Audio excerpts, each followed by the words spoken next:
Hello, everyone. This is Brother Benson, and I'm joined with Mzalendo. Mzalendo, habari gani? Mzuri sana kaka, Mm, unanisikia vizuri? na kupata vizuri sana. Mhm. Habari ya Niambie. asubuhi. Niko salama. Mm, Tunashukuru Mola. mhm. Mhm. Okay, hiyo ni Tumeamka vizuri. mm, Yeah. okay, labda jambo geni ambayo labda uko nayo ili Mm. ujulishe Wakenya mapya. Ile mambo niliona ile Mm, ilinifurahisha mm, sana. mm, Ni viongozi wa wa dunia mm, katika kile conference kile kinafanyika kule New York. mhm, Wakati ule prime minister wa nchi ya Israel aliamka kuongea, eh, wengi wao walitoka katika kile jukwaa in mhm. solidarity na wale na The nchi Palestine. ya Palestine na Mm, zile vituko ambazo zinafanyika ama mauaji ile inafanyika kule nchi mm, ya Palestine, na niliona ya kuwa ilikuwa ni jambo mzuri sana mm, viongozi wa dunia waweze kukaa chini, mm, wajadiliane kwa njia mwafaka ili yeah. kupata uwiano na amani katika nchi hizo mbili, nchi ya Israel na nchi ya Palestine. Mhm. Bila shaka tunaona watoto wanaumia, wamama wanaumia na mauaji yanaendelea, na hata isitoshe niliona ya Mhm. kuwa ah, hizo nchi za Europe Yeah. ah, na Umarekani Mhm. hawakuzingatia sana mambo ambayo yanafanyika kule Afrika, ah, Yeah. kwa sababu kuna mauaji pia yale yanaendelea kule Sudan. Mm. Sisi kama Waafrika Yeah. tungependa pia viongozi wetu wale wanakuja katika hizi kongamano Mhm. waweze kuangalia ni njia Mhm. ipi United Nations inaweza saidia nchi za Afrika, especially nchi kama Congo. Kumekuwa na vita ambayo imekuwa Mm. ikiendelea, na kule Sudan hawana nchi. Mm. Kuna vita ambayo imeendelea kabisa, so hakuna amani katika nchi zingine za Afrika. So Yeah. viongozi wale walikuwa pale, ningewahimiza wakati Mm. mwingine wazingatie uzalendo na uafrika wakija. Okay. Yeah.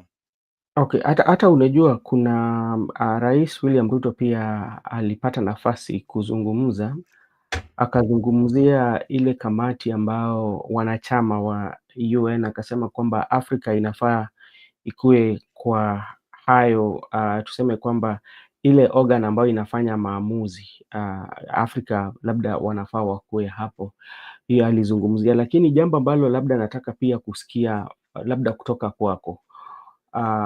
Siku ya kwanza ambayo rais alizungumza, hapo ndio siku hiyo alisema kwamba akatoa taarifa ya wale mavijana walinda usalama ambao walitoka nchini Kenya wakaenda, na unakumbuka kwamba familia hii wamekuwa wakitaka habari kuhusu mwanao, lakini hawakupata, na unapata siku ile rais alikuwa anazungumza pale, ndio rais akatamka yale maneno. Na swali langu ni je, unapata kwamba serikali ya Rais William Ruto ni ambayo inakuwaga na changamoto na njia ya kupasa habari. Sana sana hata wakati ambao kizazi kipya walienda katika maandamano, mojawapo ya vitu ambazo rais alikubali kwamba communication was a major hit or was a major problem with his government. Alikubaliana na hayo. Na unapata pia hapa hawa mafamilia hawakujulishwa kwamba mmoja wao alikuwa amepoteza maisha yake. Wanakuja tu kujua kupitia mtandao, ama wanakuja tu kujua kwa rais wakati ako nje ya nchi. We kwako wewe hiyo inakukalia aje, ama we uko na maono gani? Unaona, hiyo I think hiyo imekuwa ni changamoto kubwa Mm, sana, kwa sababu unajua ukiwa rais, kuna mm, mambo mengine pia, upayukwi au mm, huwezi anza kunena bila kupata uhakikisho.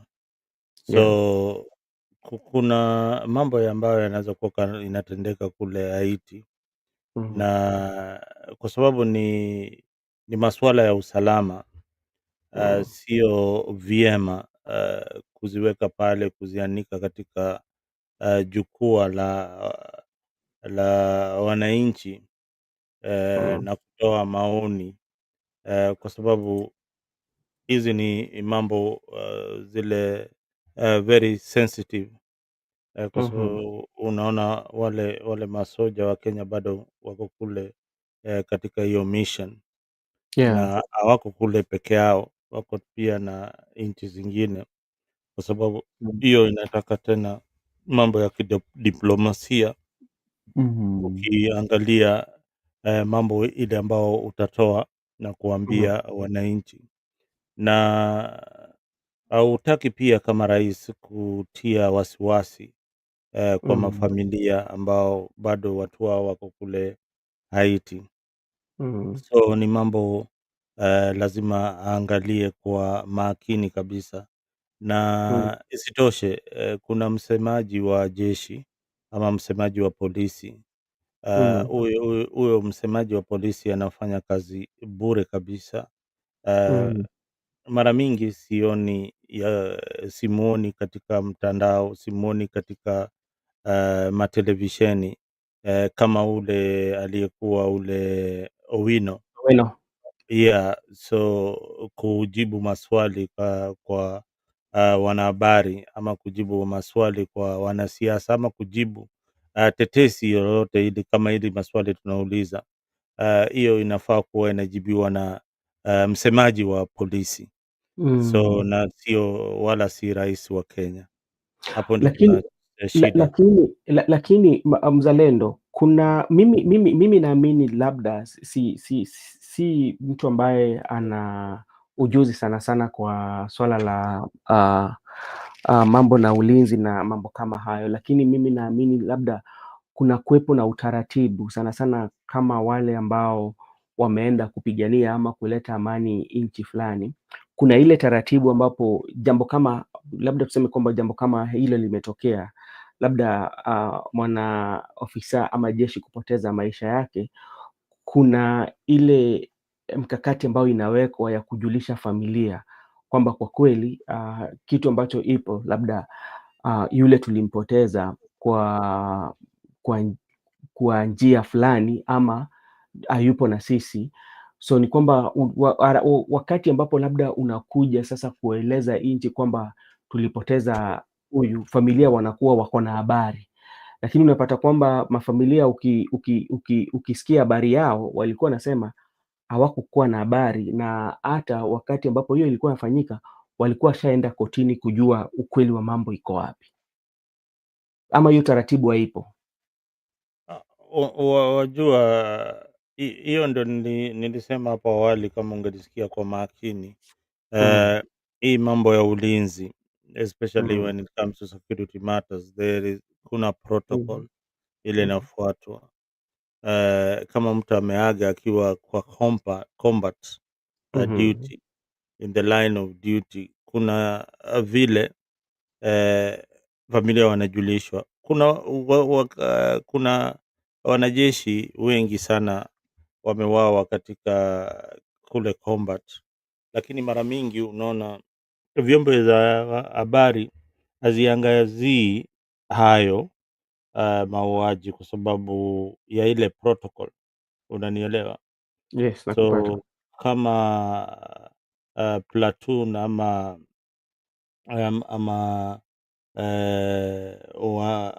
ama hiyo kikosi imevamiwa na Mhm, wanajeshi wetu ama polisi wakauawa kwa wingi, mm, Hiyo habari iwezi chapishwa tu mara moja katika vyombo vya habari za Kenya.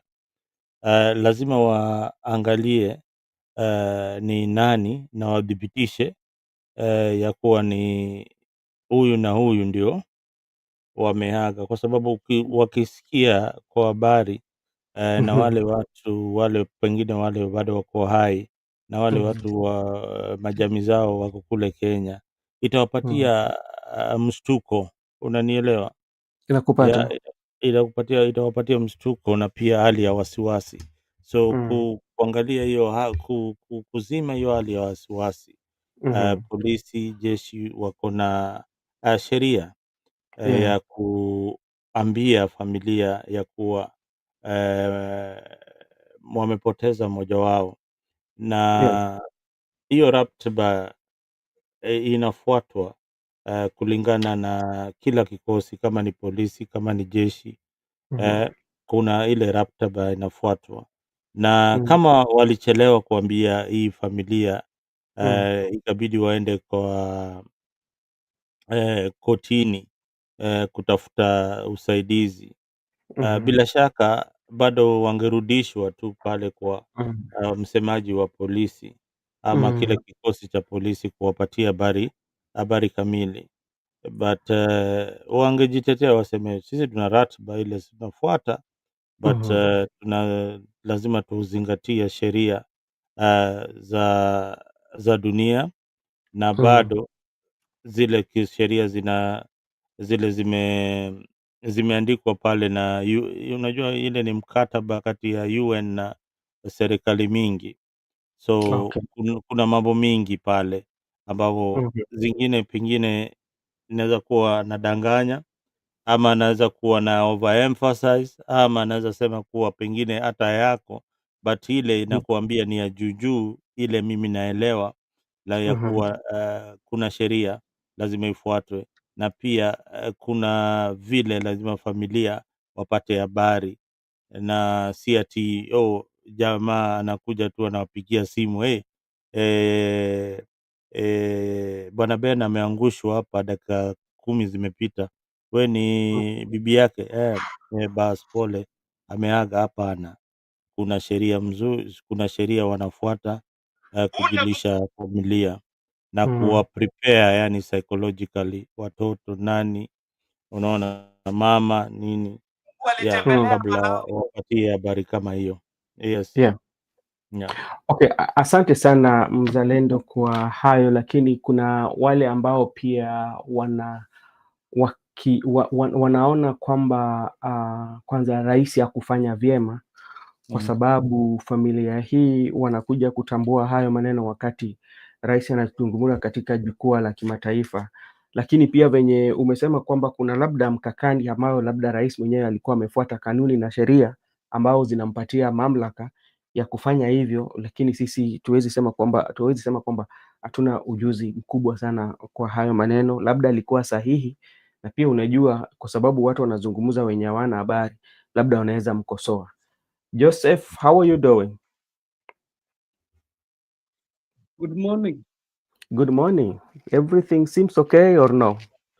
Yeah, everything seems okay on my side. I hope you are Okay, doing thank you fine. so much. Thank you so much. We've not started to discuss. We have few areas that we want to capture today. We want to start with the Kasipul, what happened in Kasipul Kabondo. So we will putting everything about ODM when we're discussing Kasipul Kabondo. Then again, we will talk about Kalonzo Musyoka, who declined the invitation of the Right Honorable Prime Minister to celebrate 20 years of ODM that will take place in Mombasa between 10th and 12th. And we will wrap up with the Jubilee special NDC, including the United Oppositions that were with Martha Karua. Maybe in brief, what we were just talking about was the family of the fallen hero who came to know the death of their son through social media, especially when the president announced it at the UNGA. So we were just saying that how is there a protocol on how it should be done, especially to the family members, before it comes to the public?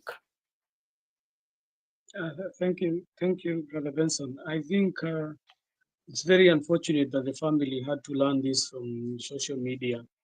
Uh, as protocol, as we know it, the side of the part of the government is supposed to go and inform the family before even releasing the news to the public.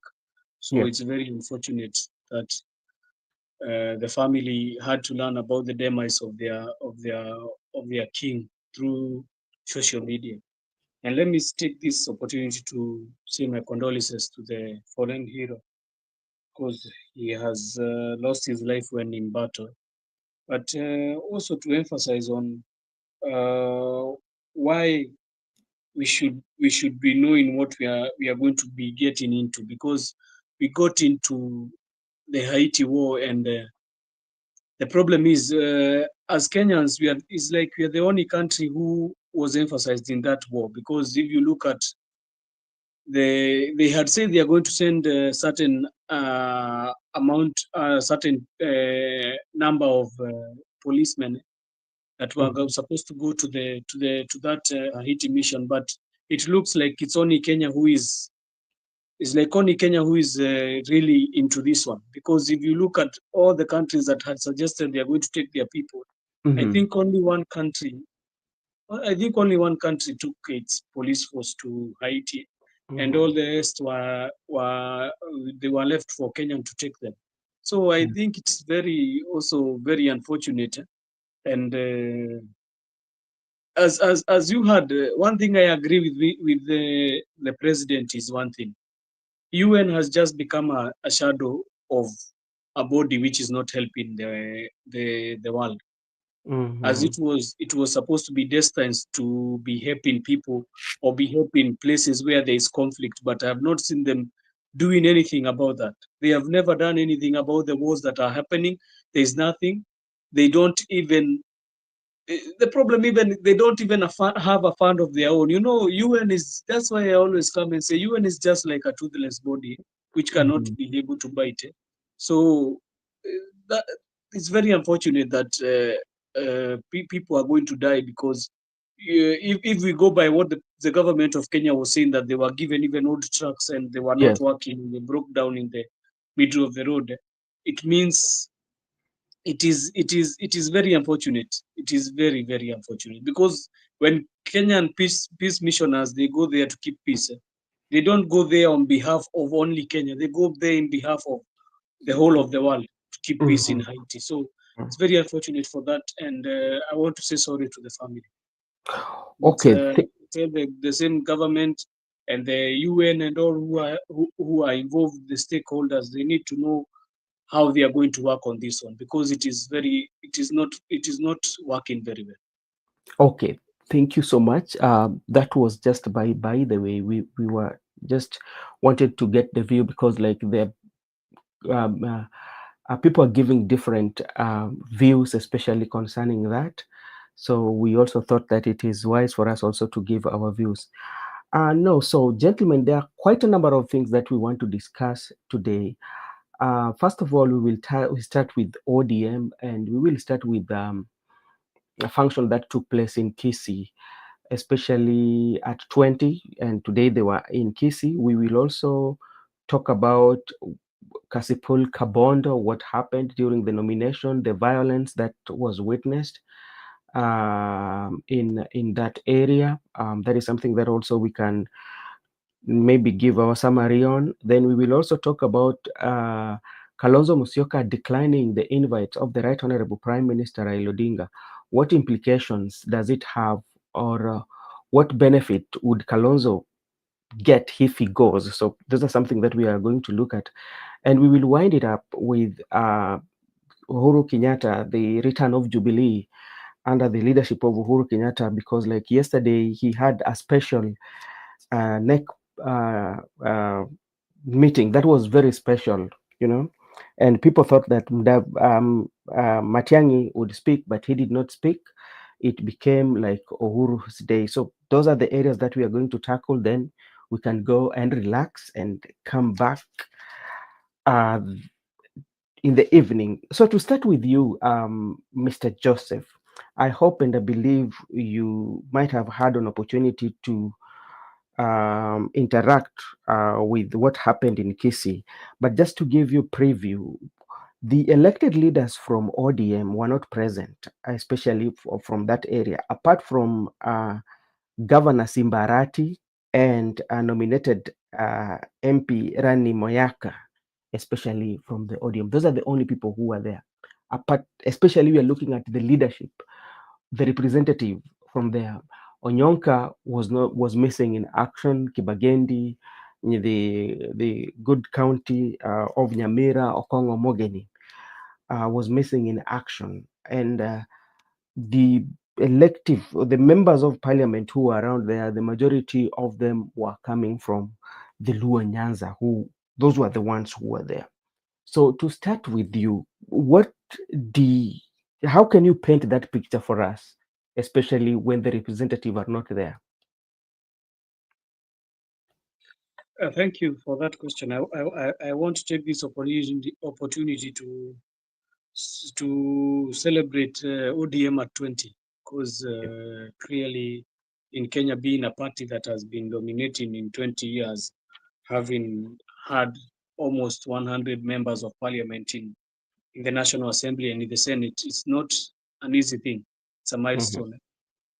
Then take another chance to now comment on what you asked.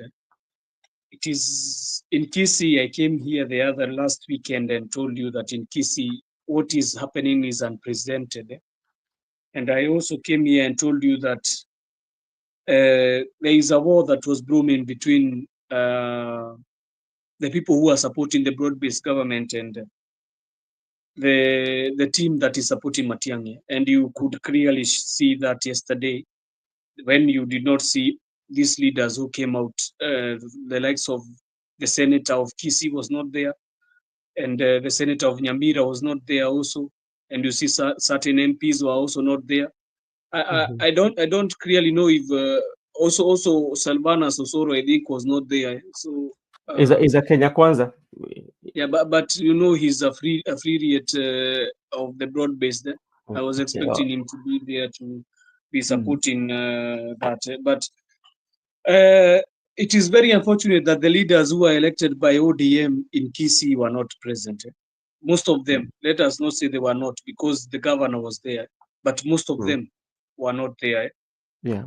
It's very unfortunate that in Kisii the politics are changing. That is what is happening. The Mm. politics and dynamics in Kisii region and Nyamira as a whole is changing. And I think the introduction of Matiang'i in that area or region has really changed the politics of Kisii and Nyamira. And I think the people there, I think they have a view of what they want to have in 2027. I think Mm. they want to have the Simon Nyachai kind of thing in Mhm. 2027. So I Mhm. think they are trying themselves to back the person who is the person who they are going to see is clearly going to be their kingpin in that region. Yeah, okay. So this one will happen, brother Benson. I had told you Mm. that they were trying. You know, the problem is if Kenya Kwanza does a mistake, it is Yeah. taken like even ODM is carried in the mistake. You know, Kenya Kwanza is the one which is trying to fight Matiang'i in that region. It's not Mhm. ODM. Mostly it's Kenya Kwanza. But the problem is Kenya Kwanza and ODM they're in this broad-based government. So when you talk about Kenya Kwanza, they likely cannot leave ODM in this. Then that's why many people are seeing like ODM is the extended arm of Kenya Kwanza government. That's why you see even the MPs there, they are not going to be coming. I would like to see a scenario of where they are going to have. I told you here and I came and said clearly that I'm seeing a scenario of where Onyonka is going to run for the governorship of Kisii, and it is Okay. going to be a very tight race between Simba Arati and Onyonka, because that is where we are going to see clearly what is happening. If we had a by-election in Kisii, we could have been knowing what the changes that will come, but unfortunately, we don't have it. Mhm. So, but this is the terrain now. I think Kisii. politics has really changed. It is going to, even you saw them in the demonstrations. Yeah. In the demonstration, you saw Kisii was going for demonstrations, but when the time that in the Nyanza region, they were not, the rural Nyanza, they were not going for demonstrations. So you could clearly tell that they are shifting their politics towards a certain leaning and a certain backing of the government. Okay, thank you so much. And Mzalendo, if you look at what happened, especially with the absence of the leaders, especially from Kisii, does this one tell you that Simba Arati is in isolation uh, from other leaders from the region, because he was the only person who was present elected leader apart from the nominated member of parliament?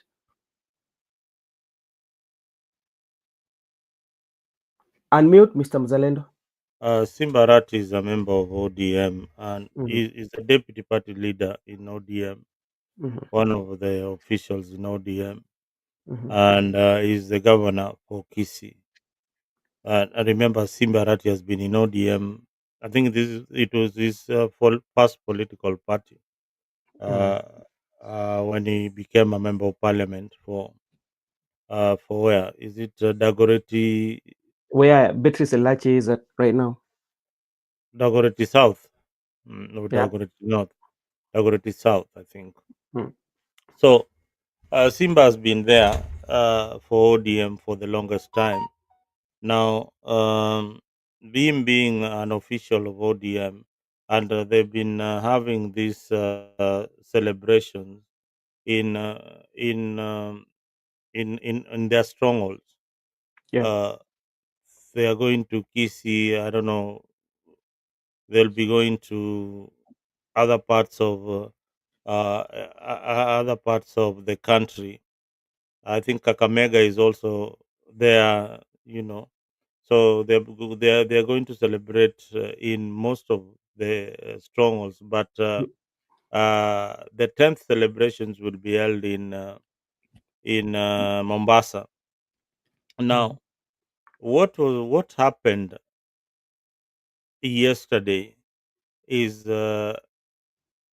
is showing you the great shift that is happening in Kisiland Mhm. politically. Uh, Most of those leaders, the vocal leaders of Kisi, the legislators who we see in the Senate, Mhm. uh, people like Okongo Mogeni, Kibagendi, those are people who have been very, very critical of the broad-based government, and they have shown that they are moving in a different direction. So them being absent in that particular occasion clearly Mhm. tells you that things are not fine with ODM in Kisi, and you saw a brigade of leaders, majorly from Luo Nyanza, uh, gracing the occasion compared to the number that was from the Kisi region. Mhm. So there is a problem there. There's a problem there, and ODM knows very well that Kisi will not be a walk in the park, especially if they are going to have a presidential candidate by the name Matiangi. Mhm. Most of the residents of Kisi will vote for Matiangi. That is my observation. Okay, thank you. And you've mentioned about the presence of especially the leaders from the Luo Nyanza, and the chair lady of the ODM was also present. Could this one worry her, especially with the party whereby you are coming to celebrate the party at 20, yet the representation, the people who are representing, who are elected in that region are missing, but you still feel that, okay, you are still very happy about it just because you have the governor? Can this one send for you a signal and maybe trying to find a way on how to change your strategy? You see, ODM is a party without any strategy. Mm, It's a party that is formed not to win the presidential seat. It's a party. It's a club. It's a members club. So mhm, the people you see dancing and celebrating are members of the club. mhm, So uh, it's I would equate it like You know the way people talk about Arsenal. Yeah. Arsenal is a team that plays many tournaments and Hmm. plays very well in those tournaments, but they don't have any trophy. All right. So ODM politically, even if they are celebrating 20 years, they have got very little to show. Uh, Yeah. v- small parties like UDA, Jubilee overtake them. You know, they are formed very quickly, and they come within with less than a year, and Yeah. they are forming government. For Hmm. them, 20 years they are still dancing and celebrating nothing.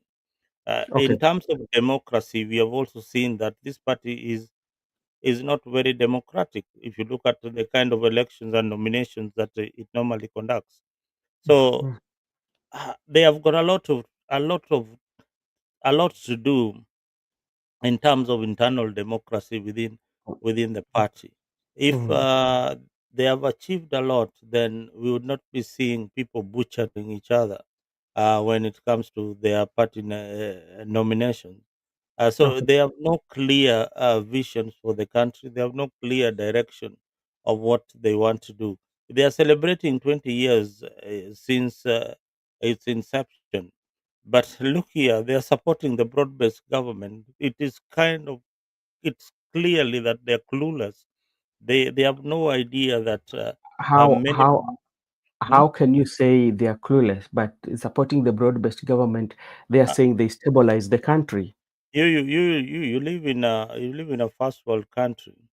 Have you ever seen an instant of whereby the Democrat Party, which is the opposition, is now supporting the Republican Party to win the seat in the next coming general election?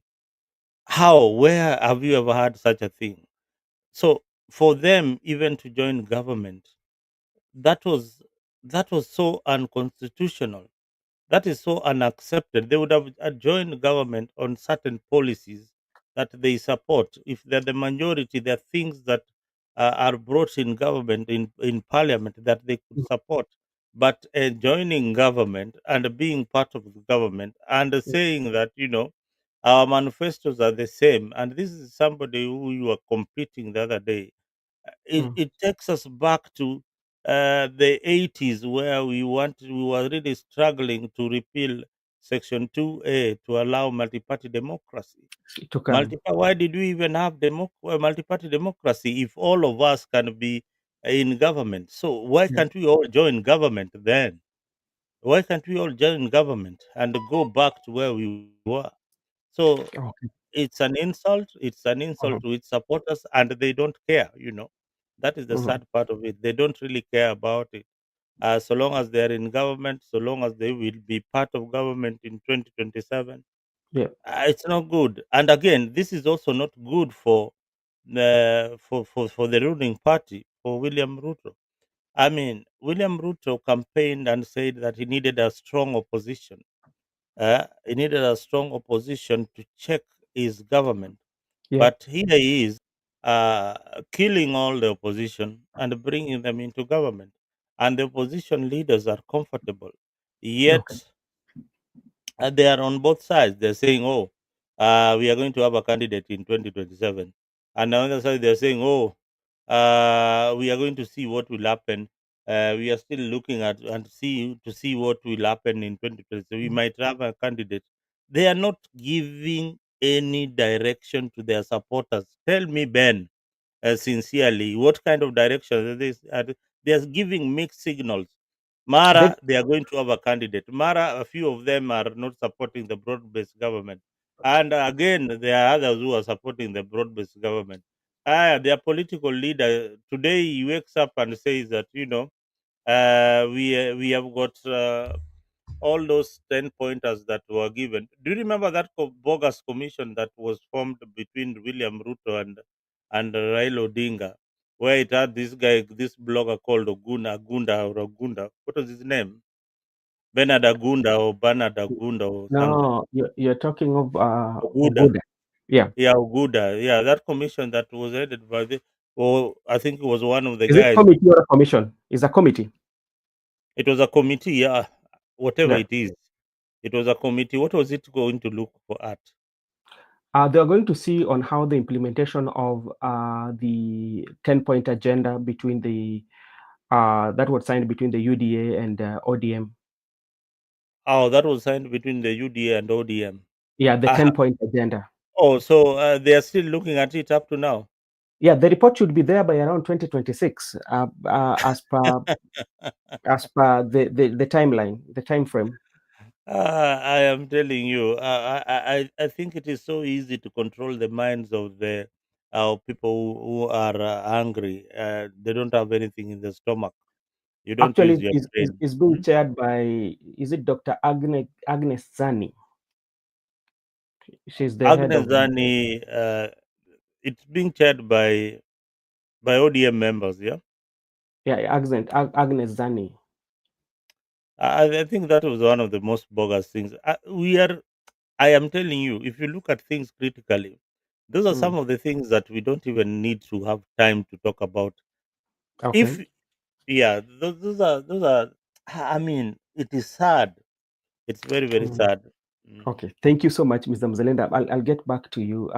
And if you're watching us for the very first time in this platform, we are streaming on two channels. That is Afric 24 and Brother Benson Media. You can as well um, sub hit the subscription button so that when we are having such conversation, the YouTube will notify you. Before we come out of what happened in Kisii, Joseph, it was expected that the Right Honorable Prime Minister was supposed to be in Kisii. Even if you look at the flyer, was the Right Honorable Prime Minister and Simba Arati, but Prime Minister did not attend this meeting. And remember, of all the delegates, especially from those counties that are ODM affiliated, whenever they visit State House, they've always gone with the governors. But for Kisi, Oma Boguzi community was very special. Right Honorable Prime Minister accompanied them. And today he was missing in action. Was this one deliberate, or this one might have been informed by the political temperature, or the reception that he was going to get could have been quite much low, or could have been high? Yes, thank you. Sorry for I had some engagement. Yeah. I came in when our brother Mzalendo was talking about ODM and Arsenal being the same. Brother Mzalendo, you cannot compare ODM and Arsenal. So I want to kick it off and say, for Right Honorable Raila Odinga not being there, I think he removed a state. He just posted a statement and said that it was unfortunate, but he had some engagement or he was not Mhm, able to meet. So I cannot take that one aside and say that he did not or cannot, or was it deliberate or something. I just mhm. take from what he said, because we Yeah. cannot, maybe he had something he was doing which needed to be addressed first. So we cannot know about that. We just know it in the latter days. Actually, But it could have been. Remember, I think you are aware of the Ma community who went to his residential place in Karen, who were protesting about Kibiku land that somebody wants to grab. Maybe yeah, because like they were so protesting. Yeah. maybe he had those engagements, so we cannot talk Mm. about him not going to Kisii because maybe he himself and his press released a statement and said that he was engaged in some activity, so we cannot say if it was deliberate or not. But Mhm, for what Brother Mzalendo has said, it is true. You cannot come and say that you want a very strong opposition, then in the other side you want to say that you want to kill the opposition. So which is which? What do you want? Do you want mhm, a strong opposition, or do you want to poach everybody that is in opposition? It's very unfortunate that the gimmicks and the politics of KANU are still being felt even now in the country. The one that we want to have one single party ambayo ni chama ya baba na mama. which cannot be ile iwezi kakuwa ina nini. But I think also what happened with the Ruto is one thing. I think the demonstration of the Gen Z really took a toll on him, and he saw that the only thing that he's going to do is just invite the political class, because if the political class are not with you, and then the young people are demonstrating in the streets, it's very hard for you to even rule the country. I think he took that opportunity, and so kama siwezi ongea na hawa vijana wamekataa ku-engage na mimi kabisa, it's better I take the opposition, because that one we can make deals and cut deals that can be able to cool down the systems in the country, and waweze kunini, he can be able to run the government continuous without being and that really worked for him. It really worked, because after ODM was not engaged in the people are looking at ODM at that time as the opposition, so they were expecting them that they were supposed to be in that fight. That's why you had even some kids who were telling Right Honorable not to come out, but they were not telling him just not to come out. They were just telling him to back them, but not to just come out. They want to fight this as the young people, but they were telling him to have their backs. But now, I think also they did a miscalculation so much, because when they said they are going to try and overcome what the people, the will of the people was saying, I think that is where now the problem came. That's why you see ODM is having a really hard time to explain to the people. That's why you see every time the Right Honorable goes to talk, he'll still talk about how they formed the broad base and why they formed it. Even yesterday, I had them talking about it. So if it is not something that is not, if that thing was very good and it was not, haikukuwa na mambo mingi, or the people who loved it, they could not be talking about that. So I think that one is also a problem for the ODM. They need to explain why they are in the broad based. Some people, even from some quarters, they are not even happy with that. We can look at the Secretary General is not among them. We can look at clearly at Onyonka. Onyonka, was a very strong supporter of ODM. From I think last 2027 and 2022, he supported the government. So he supported the opposition so much, ODM as his party, and the likes of Akina Kongo Morgan. I could see them in the morning when they were doing shows in maybe Citizen and other TV outlets. They were supporting the government so much. So I think in some quarters is not auguring well with those likes of Akina Onyonka, Sifuna, even Otsotsi. What was Otsotsi there? Yeah, Otsotsi was in Kisii. So he was in Kisii. That the likes of those, now it is people are positioning themselves. I think by after December is when, after the December holidays, when we enter to January is when we are going to know where the things are lying. Because still now, everybody is held skelter. People are looking at how the parties are going to be made strong. People are looking at the by-elections which are coming. People want to win the by-elections.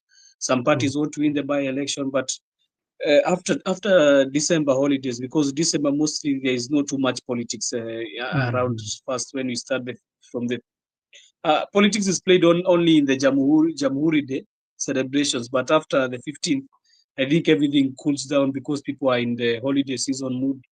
So we are going to see this one from January, maybe from date 5 then. We are going to know where things lie.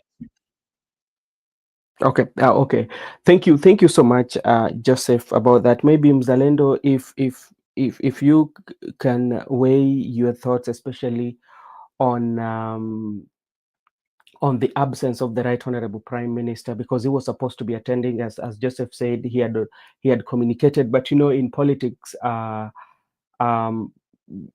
anything, you might see it on another angle. He might have communicated, yet be having an engagement, but like you can also see it on another angle. And we want to thank Mr. Philip Manasseh, Raila all the way. We are Raila all the way. We are Raila. Thank you so much for your comment. So can you give us another perspective, maybe the reason why he might have not attended, due to the fact that also he communicated, gave the reason why?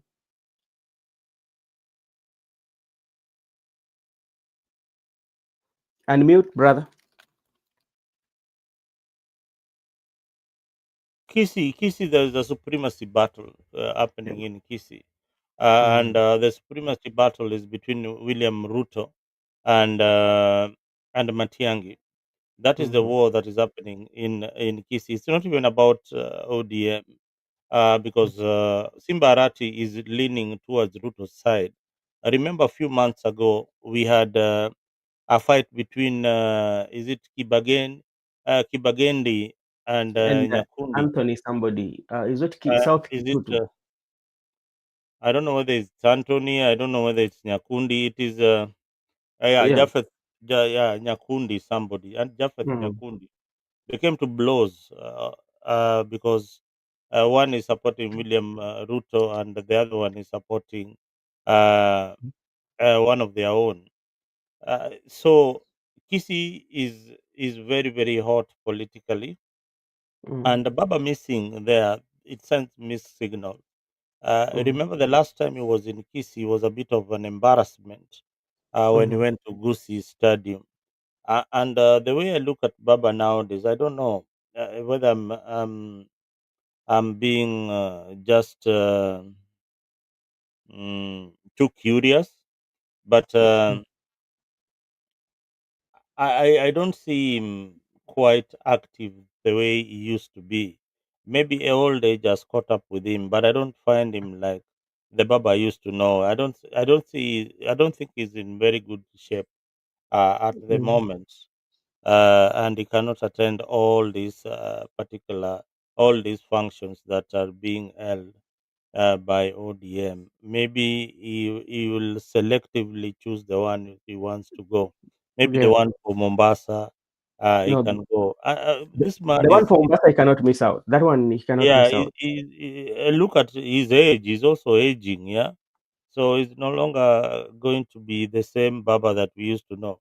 If you remember, Mm, Baba used to be very energetic. He could not have missed the function at Kisi at mhm, any cost. mm, So I think old age is also catching up, and I look at him. I don't look at him. I look at him as somebody whose health is not doing very well. all right. So yeah, he's slowing it down. So some of these things may be advised by the doctor, slow it down. But maybe that's just speculation. That's how I look at him. Okay, thank you so much, Mr. Mzalendo, for that. And as you say that his missing could send mixed react signals because you just mentioned about what happened in Gusi, and also with Matiangi coming in. You're looking at that vote region, and you're looking at when you go for presidential election, that 50+1. It's something that you have to calculate it very, very, very. Carefully, because you have to make sure that you do not lose.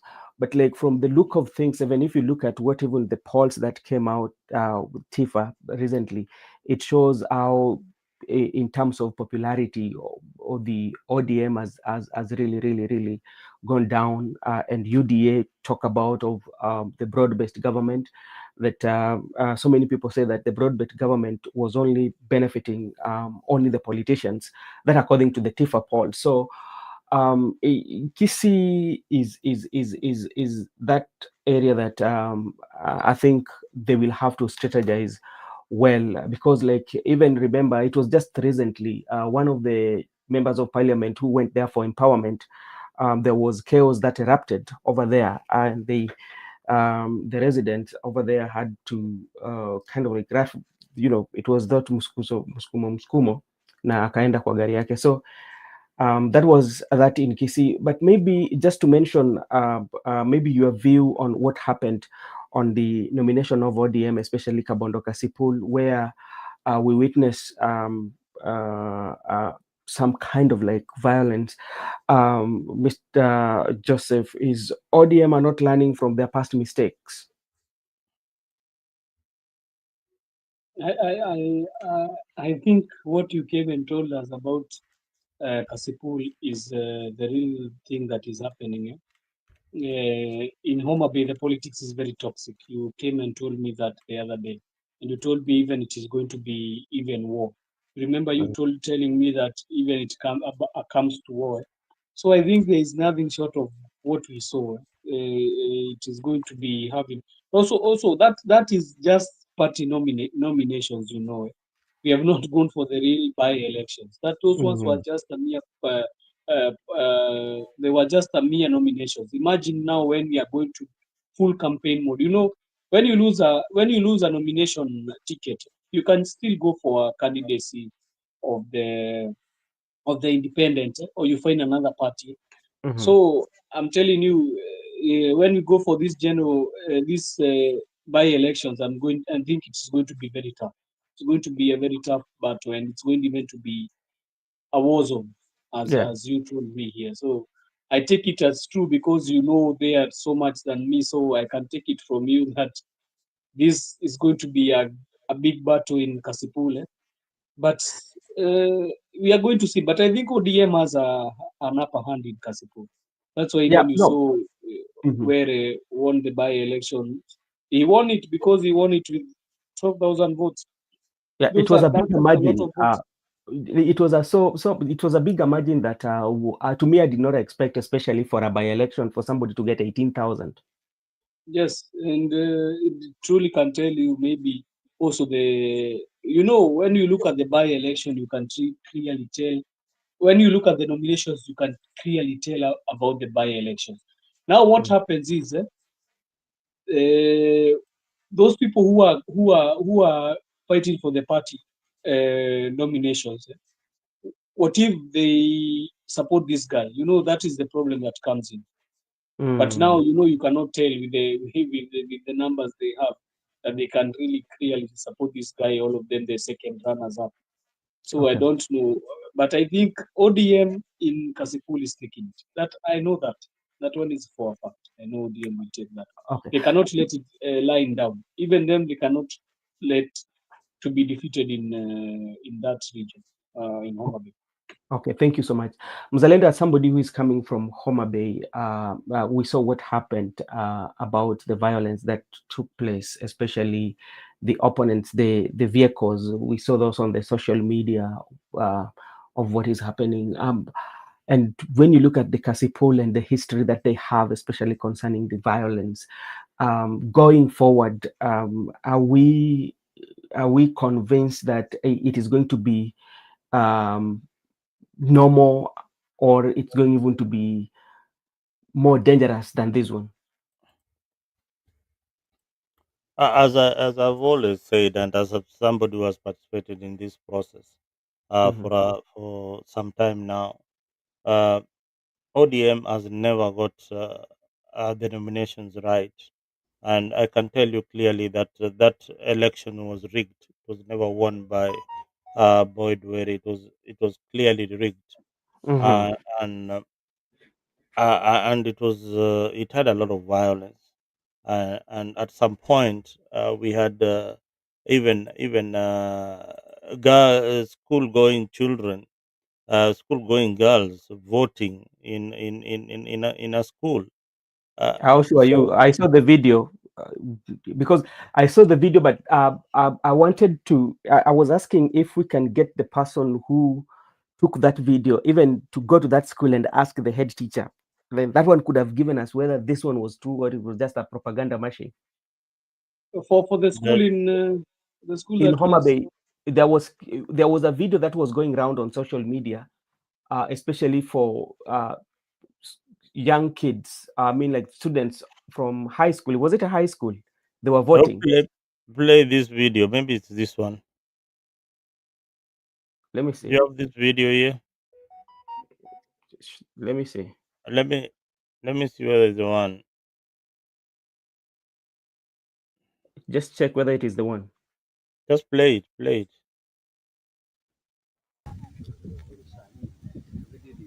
Yeah. Yeah.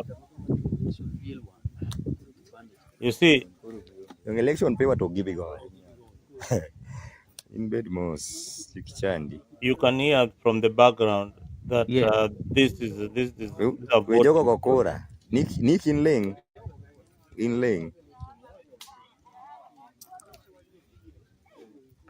So these are Boyd Bawa Were go kora. voters. Unaona vile wanapiga kura vizuri sana, na hii ni shule. Mm. Are you seeing any? Look at the guy who is trying to stop Oh, the. this was the Bana guy niko with the kinyaga oyo, camera. bana niko kinyaga oyo. Niko kinyaga oyo, no. Niko kigo, no. Niko kigo, bana. Niko I think kinyaga it ends Niko there. kigo. Niko kigo, no. No. Niko kigo. Niko kigo, no. And now, Okay. Ben, you Yes. see when you see such things happening Mm-hmm. in a by-election, then you see the kind of vandalism that was Mm-hmm. there in that by-election. Then in the main general election, Yeah. it will be crazy. It will not be business as usual. People Mm. people will lose their lives, and this is what it has come to be, that it's not about voting. If I am telling people, if you want to vie on an ODM ticket and the party has decided that they are going to give Brother Ben the ticket, Mm-hmm. I advised people like Newton on social media, he's not my friend.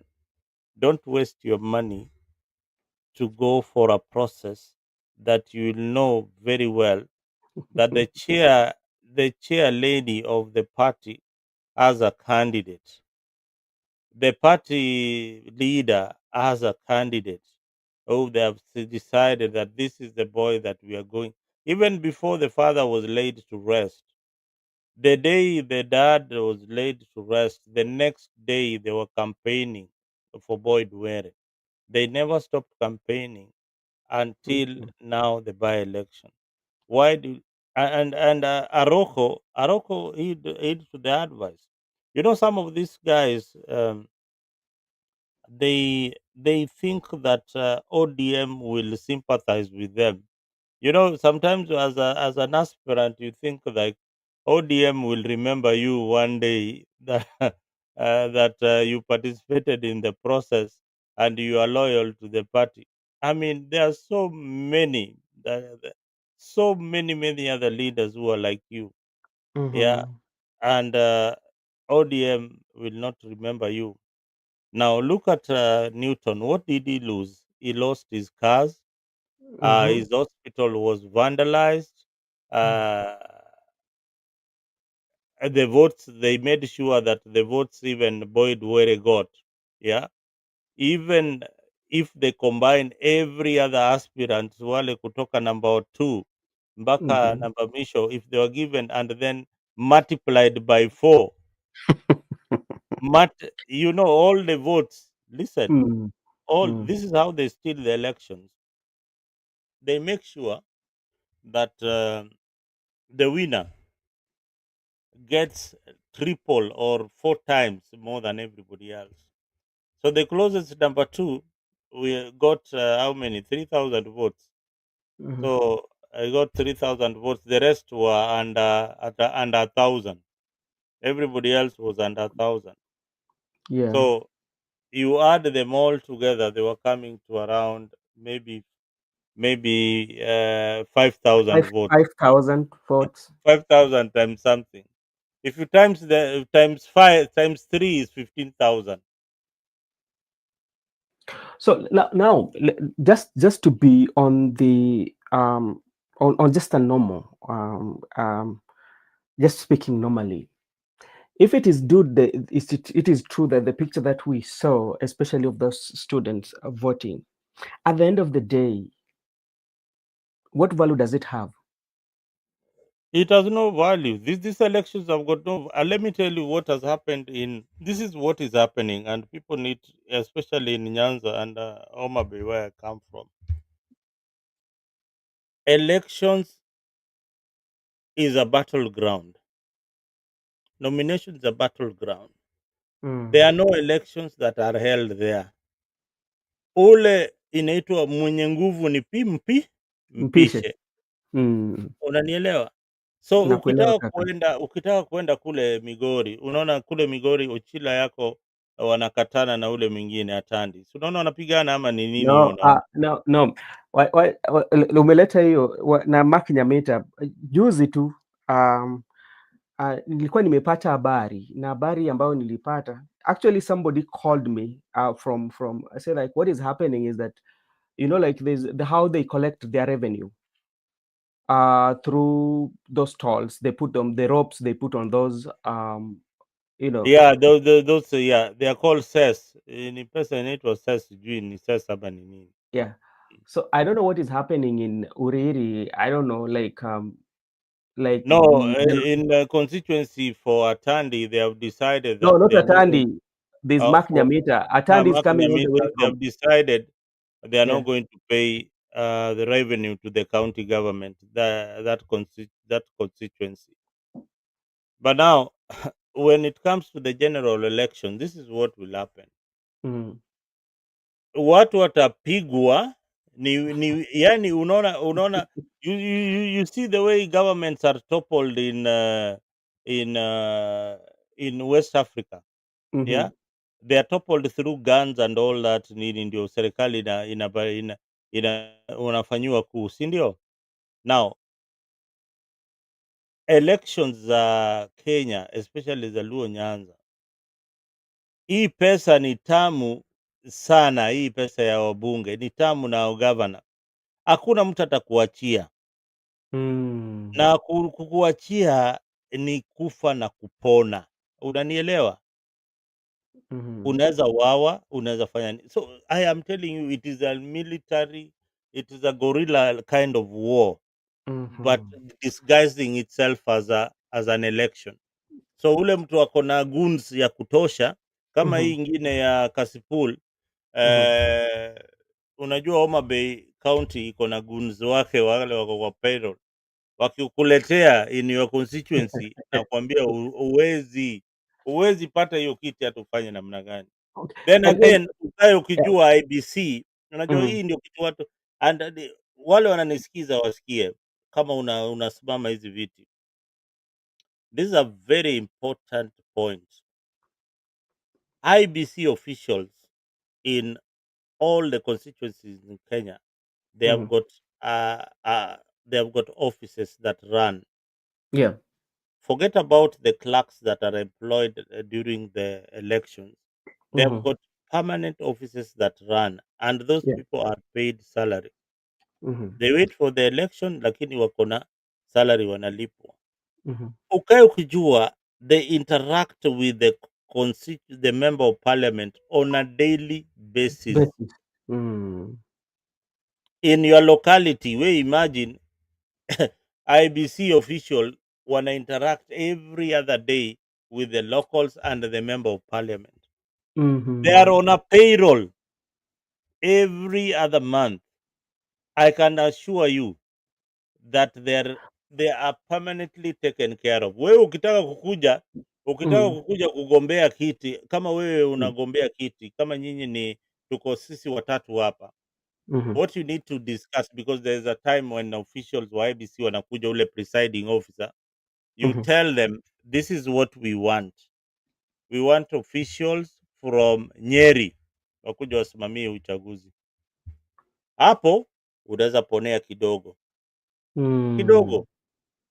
We want officials from Nyeri, ama watolewe huko Masaini, yani tu, lakini isikuwe the locals wanarani hiyo uchaguzi. Okay, now Mzalendo, before we wind up on Homa Bay, because you're a resident of Homa Bay, going forward, now we have Philip Aroko and Boyd Were, because these were the front runner even before Philip Aroko became an independent candidate. He was like, people were seeing him as a front runner in the nomination of ODM, even though he left. Now we are coming to election whereby it's going to be conducted by IEBC. Do you see him kind of like winning the seat, or No, he might on lose? a free and fair election, Mm-hmm. Boyd Were cannot win. Mm-hmm.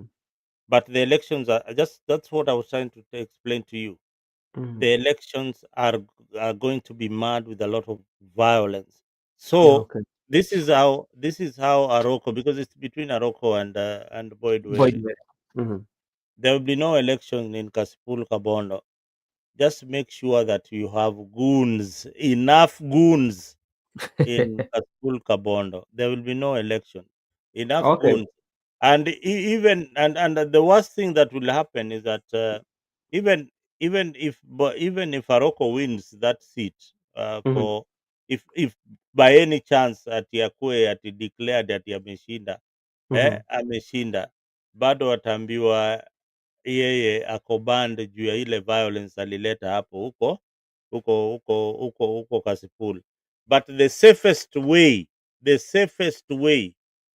if Boyd Were has got 1,000 goons, make sure that you have got 4,000 goons. That is the only way. Don't even look for votes. Make sure that you have got goons. Okay. Somebody who is Yeah. coming from Homa Bay, maybe you know them well, so you know the kind of politics that happens in Hapo Homa Bay. yeah, hakuna siasa hapo. Hapo ni goons tu, ni goonism. Wewe ulikuwa Okay. umeona hapo siasa, kama mtu anapigwa na mawe, ballot zinaandikwa, watoto wanapiga kura, so wewe kura nini kwa hapo? Hmm? Hiyo sasa sisi unajua sisi tutakuwa kwa ground siku ya kuvote. We Wewe will be there. By the oh, way, we will have to send some of our agents there to give us. that's let me tell you brother Ben, Yeah. that is not a place. Kama unataka hiyo kichwa yako iko na kipara mzuri hivyo itoke na ukuwe na vichwa mbili, But our wewe kwenda tu huko. but our job is to inform the public of what is taking place. Yeah, if you have an helmet and you have life insurance, you just go. Mm. Nyinyi watu wa Homa Bay bana. Okay, thank you so much Mzalendo. And now let's go to the second recap that we are going to have is about the invitation of the Right Honorable Prime Minister to Kalonzo, which indeed Kalonzo declined. And you know, so many people have given their views and saying that it was a very good platform for Kalonzo able to come and confront Raila Odinga and tell him, okay, why did you have to join the government? And President William Ruto also is going to be there because he's invited. He's somebody who was there when ODM was started. You know, so maybe to start with you, Mzalendo, by Kalonzo declining to attend the ODM at 20, being a founder member, uh, is that one doing justice to him, or this one is destroying him politically? Thank you for that particular question. And what I can say is that that was a brave move by Kalonzo Musyoka. Mhm. And one, if he attended that particular meeting, it would have sent mixed signals among his supporters and the people in the opposition that is now working towards going to work with William Ruto. And each and every speaker would be mentioning his name. Unaona hata Kalonzo amekuja hapa ameungana na sisi. Unaona hiyo? Mhm. Politically that is a statement. Unaona? So Yeah. you better keep off from such functions because it might send some wrong signals to your supporters. Now, Yeah. you see the way Kalonzo has been very has been uh, has been very supportive of Raila Odinga, and Mm. he has expressed a lot of regret in the way the ODM leader Yeah. has not come to even support his presidential bid, uh, and the way Kalonzo in all elections that Raila Odinga has been uh, has been vying, Kalonzo has been on his side. Yeah, just as not even as a deputy or even a running mate, he has been there Mm. by his side. And this is not, Kalonzo is not your other opposition leaders. Yeah, Mhm. Kalonzo is somebody who has a constituency and is somebody who has got at least three governors that are elected on a wiper ticket, and he has got over eight members of parliament in as in the Senate. He has got representation, and Yeah. in Parliament he also has in the National Assembly, that is Parliament, he also has representation. So Mhm. you cannot rule him out as being a strong candidate in Mm, 2027, the way most of ODM supporters have ruled Kalonzo out. But for mm, just good manners, there is something called good manners. Tabia tu mzuri. Although politics mm, haina manners, yeah, politics ya yeah. Kenya haina manners. But Mhm, only a good gesture, a friendly gesture would be, hey bro, you supported me, but this time I'm not vying. Let me give you a helping hand in this war. Just to give back because you stood by me, the people of Ukambani have stood by me. mm, So let's my ODM supporters also stand by Kalonzo. yeah. So I think Kalonzo has done a very good move. He has Mhm. refused to share the podium with Raila Odinga, and that is good. Do you think that the reason for him even declining is because the efforts that president has been putting in place to make sure that he comes on his side, and this was when he came out in public the other day and saying that president has been using some of the clergy, the men of the cloth, to woo him to the president. And Yeah, if he could have attended, that could have just given that signal, okay, he's on the other yeah. side. You see, not even Kalonzo himself. There are people who Mm, surround Kalonzo from Mukambani, the Mudamas, and the people who are close to him. You know, mm, uh, uh, they're saying he has got nothing to lose if he joins William Ruto. And let me mhm, tell you, William Ruto only needs Kalonzo Musyoka to win the election. The day you will see Kalonzo Musyoka joining William Ruto, mhm. opposition wasahau. That is Unanielewa? sealed. Yeah, that is already sealed. So he Mm, doesn't have that voting block, and he needs it badly. And as I have always told you on this mm, particular platform, every Kenyan has a price tag, mm. and there's only one Kenyan who can buy that Is commodity, president. and that is the president. Thank you. All right. Thank you so much. To you, Mr. Joseph, the same. When you look at Kalonzo and declining to attend the ODM at 20, the anniversary at 20, and bearing in mind the history that Kalonzo has had and the name calling, the brand, there are people have branded him like watermelon, and how always how he usually makes like decision at the last minute. Do you think this one could have also played a part of him not joining so that he can build his political name Yes, in terms of watermelon that they usually call him, usually being called on the political platform? I think what is happening in the united opposition is one thing. When you are seen hanging around with the people who are near maybe the broad-based or the government, KK government, Mm-hmm. you're going to be labeled as one who has left the united opposition camp. So I Mm-hmm. think Kalonzo played his game well, and he knew if I try even to do this thing, I'm going to be labeled as a person who is trying to go to the side of the government. So I think Mm-hmm. that's why he did not even try to pursue this angle. I think Kalonzo is becoming a politician who people did not think that they can link on Mm-hmm. with his stance. The stance that is making people also are getting shocked. People know Kalonzo as a person who, as you have put it, watermelon, a Mm-hmm. person who can try to dilly-dally and put his wedge upon, he can put his money on any horse. He can back any horse, so he can go to any side. But I think he has his eyes on something. He has a target on something, and that's Mm-hmm. something we are going to know it as we approach the general election. Okay. So we are going to see what his planning is, because it cannot be that you have been told by.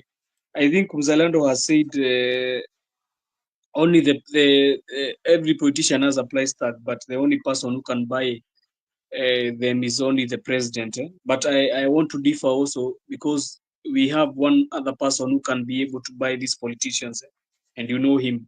He's now back into politics, and he Mm-hmm. can really do that. He can really marshal up for example, the deal between Kalonzo Musyoka and Raila Amolo Odinga in 2022, it was sealed by that person. because I never thought Kalonzo could have not entered the Azimio side if that guy could have not pleaded with him to go together with them. So I Mm. think there is another one person also who can be able to marshal up these people and get them into one side if he wants it. But I think he's playing his own politics. So that is what is happening. But for Kalonzo going on that side, I think Mhm. he's trying to forge himself as a force to reckon with, and it's very good because if you try anything, even his supporters themselves have told them they don't want to go to the government. I think even the MPs, if you look at the MP, the likes of Akina Dan Manzo Mhm. is one of the spokesman of Kalonzo Musyoka. If you hear him, every politician has the person who speaks, and you know there is the leader who is speaking. Speak So when you soon. hear Dan Manzo speaking, you can clearly tell that they are not ready to do that. That is the Mm. thing. With the other senator, there is another senator called. But it's Wambua. called Is it Wambua, Enoch Wambua? Enoch Wambua, because Mm. those are the those are the people I think they are very close with, and this Mbui, Robert Mbui, they're the people who are Mm. closest with Kalonzo. So when they speak, just know Kalonzo is speaking, and that is their thoughts. So that is what is happening. But I can clearly tell you, there's now two game players in the who can be able to buy these politicians, and as they have the price tag. Okay, thank you. But, Mzalendo, there was a time it is now, this is the second time I was listening to interview of Excellency Kalonzo Musyoka when he was speaking about how he went through the interview. And actually, he regrets that. When he speaks about how he was put to go through interview, yet he has supported the right honorable prime minister for a long time. All those years that the prime minister have trusted him and even put him as a running mate, and still in 2022 he had to go through such interview. And this interview that he was going through, um, it was stage managed, because before they even went for interview, at some point he said, I quote in one of the podcasts, that the Junet and the Right Honorable Prime Minister had already visited him and told him on how they've done the opinion polls, and the opinion polls were showing that if there's a combination of Baba and Martha Karua, it was going to do well, in that it's going to bring the women vote, and two, it was also going to bring in some good chunk of vote from the mountain, and that was going to make them win the presidency. Because, like, when he speak about that, sometimes he regrets. Um, and then talk about again on how the broad-based government was formed. Do you see that if he put on all this that has been taking place, that one was a good and solid reason to say that, okay, now I'm done, let me be me? Uh, just as I told you, I mean, there's what we call a gentleman's agreement. Mm-hmm. And in all these years, Kalonzo has been supporting Baba. I am sure they've had a conversation that, remember, when I'm going to vie for the presidency, you'll give me the support. Or if we Mm-hmm. win this thing next time, you'll back me up in my candidature. So I disagree with Raila Odinga in this 100%. There is no way that you can say that you're not going to support Kalonzo Musyoka, and you jump to somebody who you didn't even who you were contesting against, Mm-hmm. and this Kalonzo was in your team. And remember, uh, William Ruto is very, very smart. He's a smart politician. Mm-hmm. He has made sure that ODM ODM has its Mm-hmm. way in Nyanza. He has technically killed UDA progression in Nyanza, in Luo Nyanza, and some parts of Western. Yeah. Why did he do that? so that that loyalty can remain within the party leader, Mhm. who is Mm. Raila Odinga. So he did that very, very smartly without them realizing. Now, this is the catch. Should Raila Odinga walk out of this called broad-based government, Mhm. is walking out with who? If he Mbadi walks can, out, yeah, when he walks out of the broad-based government, he's walking out with who? Buddy, I don't think Buddy can walk out. You are in that ministry. Where Exactly, exactly. Mbadi will not walk out. His loyal support, his close ally, like who's called Opiyo Wandayi. Opio and I will not walk out. The other guy, Joe, will not walk out. Oparanya Uh, can walk out. Oparanya. Oparanya will not walk out because one, he cannot walk out. He Why? walks out. But, He but he walks out said, to but what? he said he can walk out. He said He that the other day. cannot. Those are just He said politics. He cannot he walk But said out. he Being a said that we are going to support what Baba is going to tell them. That is what he said. that is what If that they is tell what them to it walk out, say, that is what it is said in the public gallery. Mhm. Yeah, that is what is said for you to hear and think that they are thinking that way. No, they will but not walk Muzalendo, out. do you think Uparanya is something without Raila Odinga? In Huh? Western, as we speaking now, Uparanya. Mhm. Is Yes, he anything yes, without Raila Odinga? Oparanya, yes, yes. Oparanya is a strong candidate. Don't joke with them, Oparanya is a force especially in to reckon Kakamega. in Kakamega. In With Don't with Kakamega, the joke. no politics joke. that are going on in Kakamega, Hmm? Yes, and that's that, and that He is that, very, very and let me strong in Kakamega. let me tell you, His ground movement in Kakamega is huge. he's Hmm? huge. So that is one person who people belittle, but he's so good in the politics huko mashinani. But Mhm. now that one William Ruto has taken care of. So Mhm. even if they walk out, William Ruto will still remain with a percentage of the votes that he needs in Nyanza. Same as Kisii region. Kisii can entirely walk out of government if they are in government. Whatever does a talker, and he might not get a good number of votes. The Mhm. Kisii people are really complaining about this government. So them, I am 100% sure that 70% or 80% are going to Yep. vote for the opposition. Mm. Yeah. Okay. So but Luo Nyanza ni 50-50. 50-50. Ni 50-50. Hiyo yake ya Nyanza, Luo Nyanza ni 50-50. Again, this government is not, is it very popular? In some areas it's not popular. According to polls, it was only popular in the places that it was popular. I think it was popular in the Nyanza region.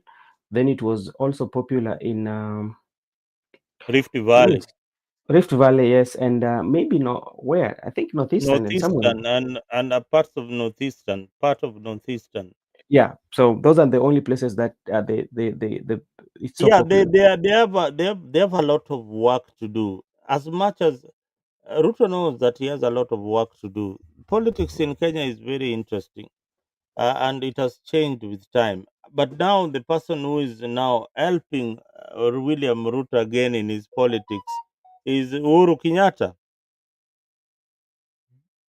Let's come. Let's finish this and come to President Yes, Uhuru Muigai Kenyatta and discuss about him, especially with what took place yesterday with the special convention for Jubilee, and maybe just to wind up on Kalonzo Musyoka. So if you look at how Kalonzo Musyoka came out and said authoritatively that I saw some letter, you know, I'm going to reply it and tell them that on that 10th I'm having my convention, the delegates meeting on that 10th, so I'll not attend it together with that. Does this one build public confidence in him, or this one is taking away that confidence? yeah. You see, I've told you that Kalonzo has got his style of politics. I don't think it's going to change with the coming election. Mm-hmm. Is this he is seen as timid? Is seen as he is not very vulgar as other politicians, and is not as charismatic as other politicians. But one thing that stands out with Kalonzo Musyoka, he has made sure that since he formed his Wiper movement, he has made sure that his house is intact. You understand? His house is very, very intact.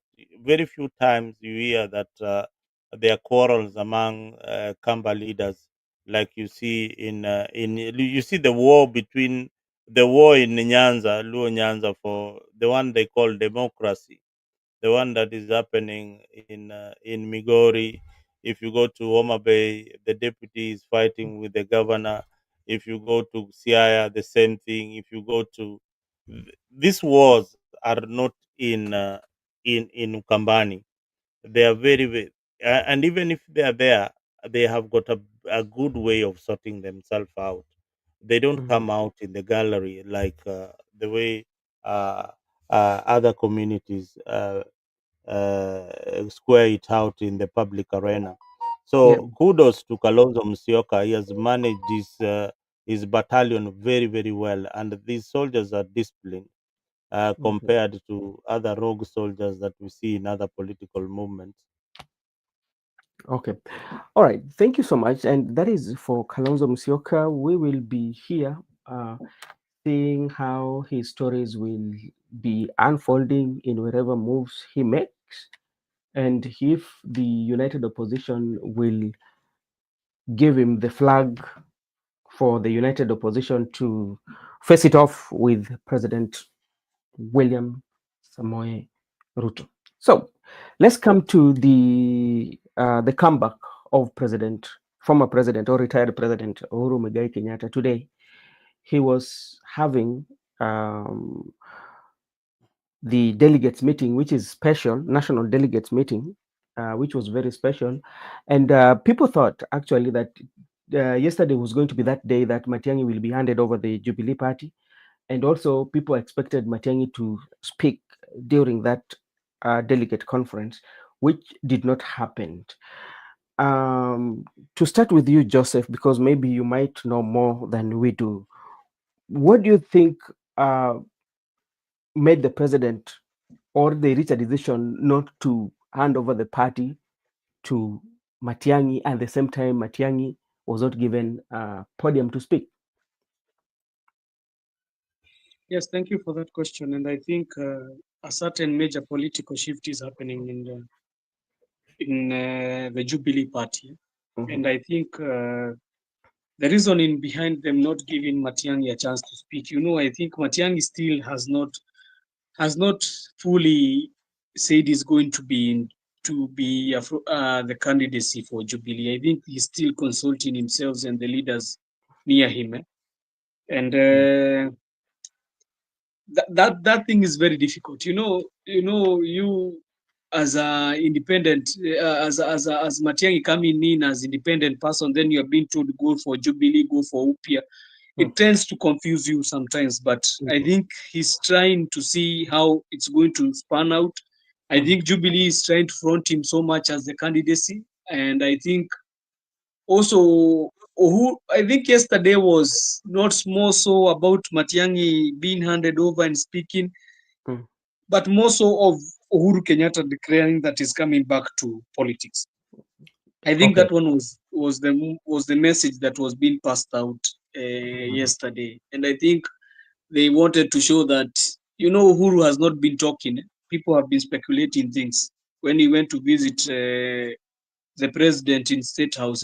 I think they had gone for the EAC meeting about DRC. So when the Mm. people started seeing him with pictures, with then videos with the president, maybe they started thinking that he's supporting the government. Yeah. So yesterday he needed to clarify that, and I Mhm. think that is why you saw him coming that way and gun blazing. So I think it was more so of Uhuru trying to show that he's coming back to politics, and Okay.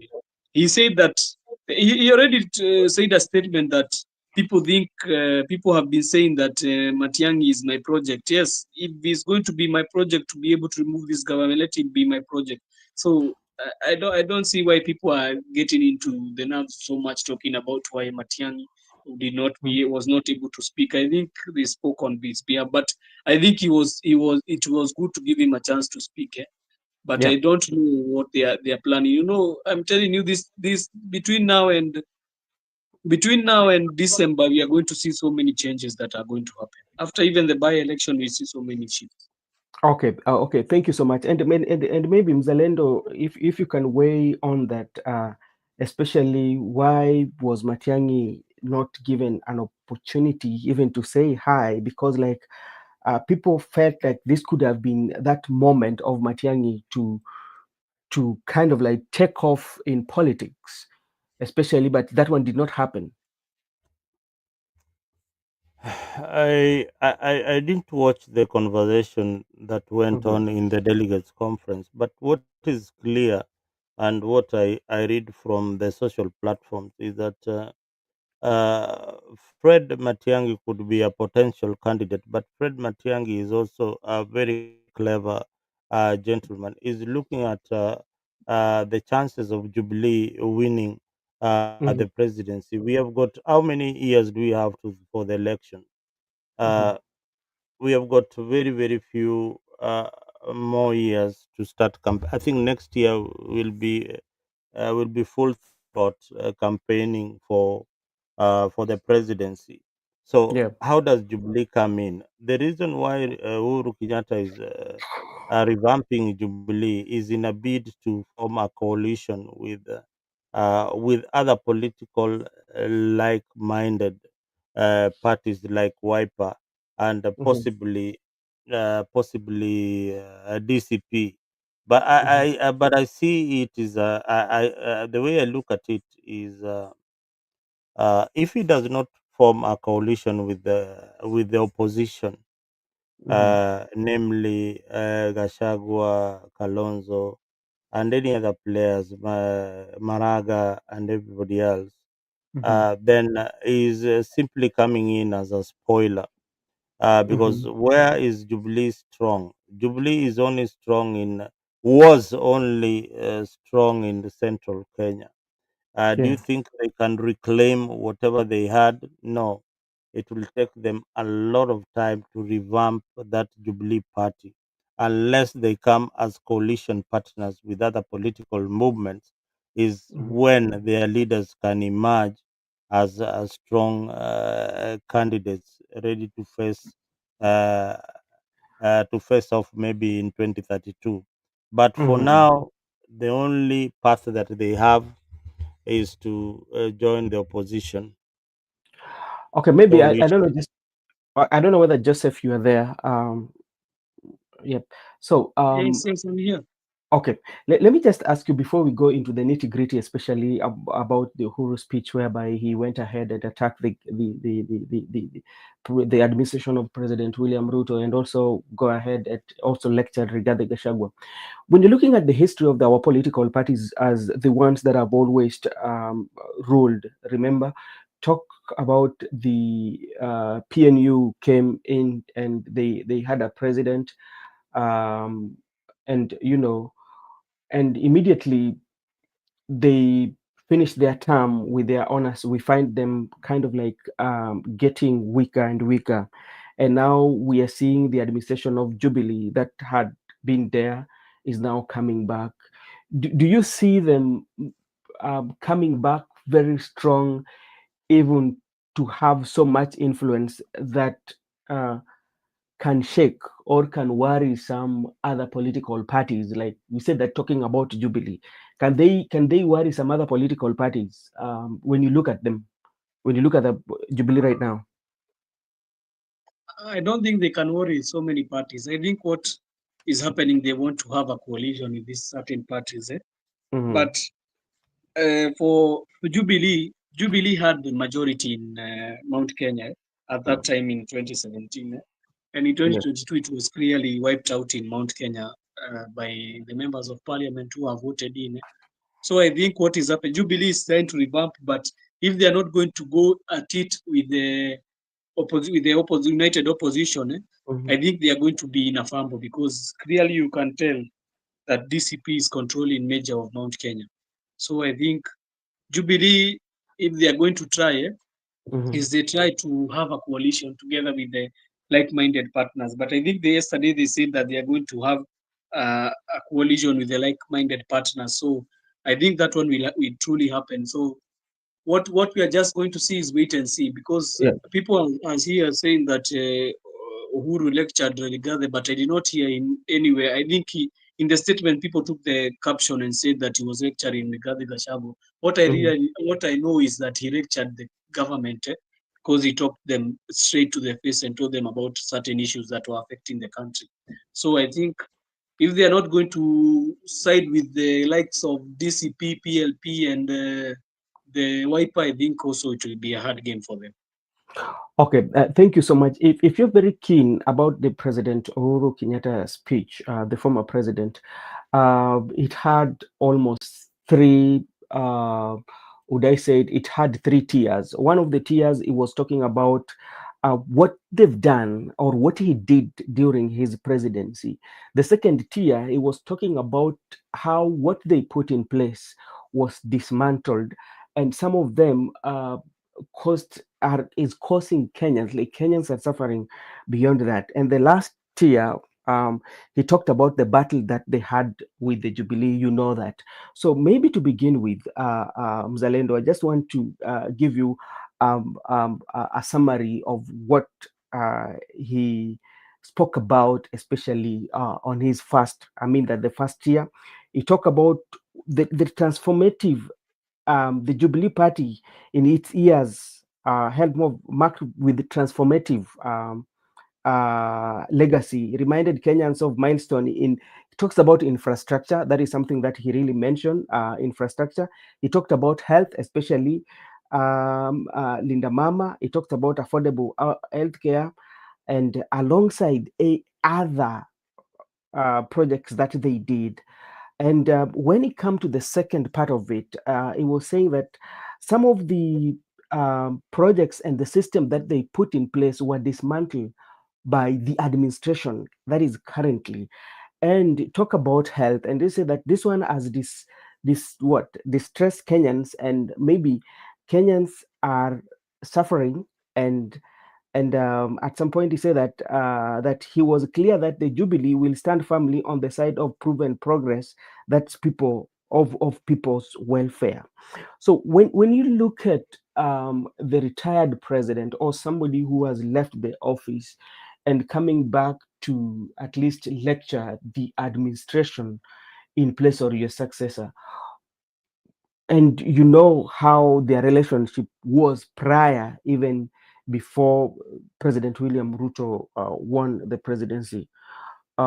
Does it mean that the political war is not yet over between them? Uh, you see, um, Uru's family owns like half of Kenya. First off, Uru's Uhuru is not out of politics. William Ruto needs Uhuru Kenyatta more than anybody else. So he would Why do you rather think so?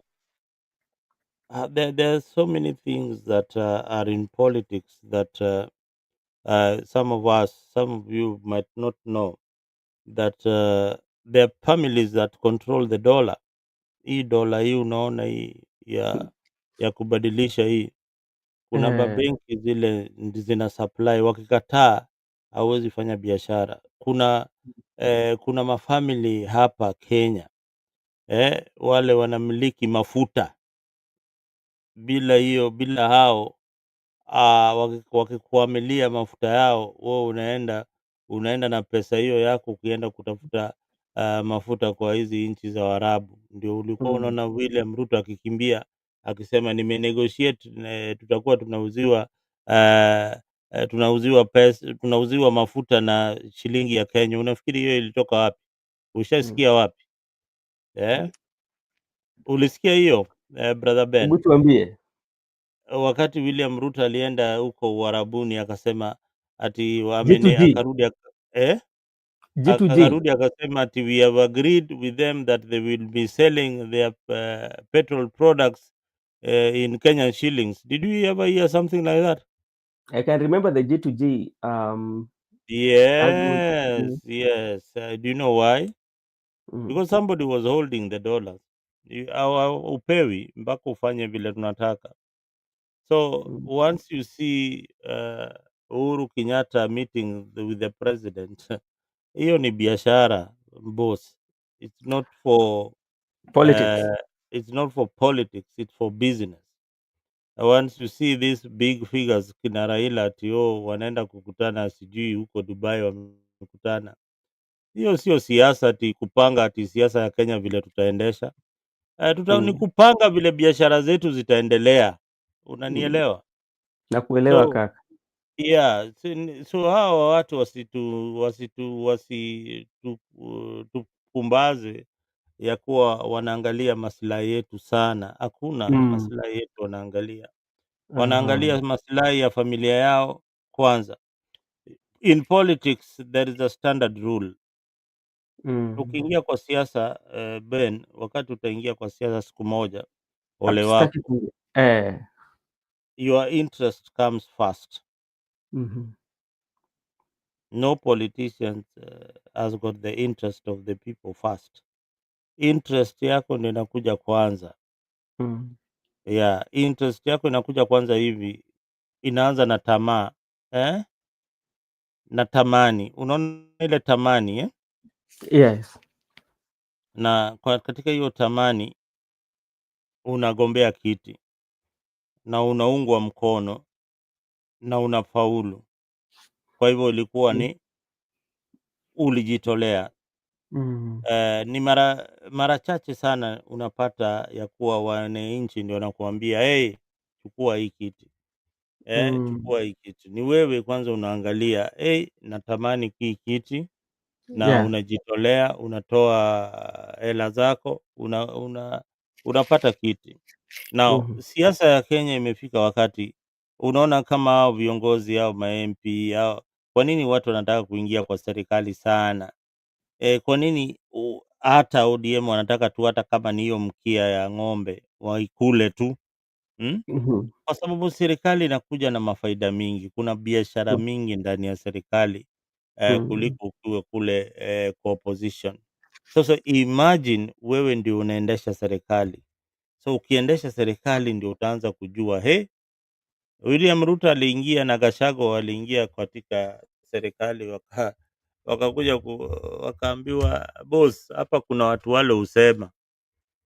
Haya, na ule mtu husema ndio juzi mliiba kondoo zake. Hmm? Ule mtu anasema ndio mliiba kondoo zake huko na na mlivamia shamba yao.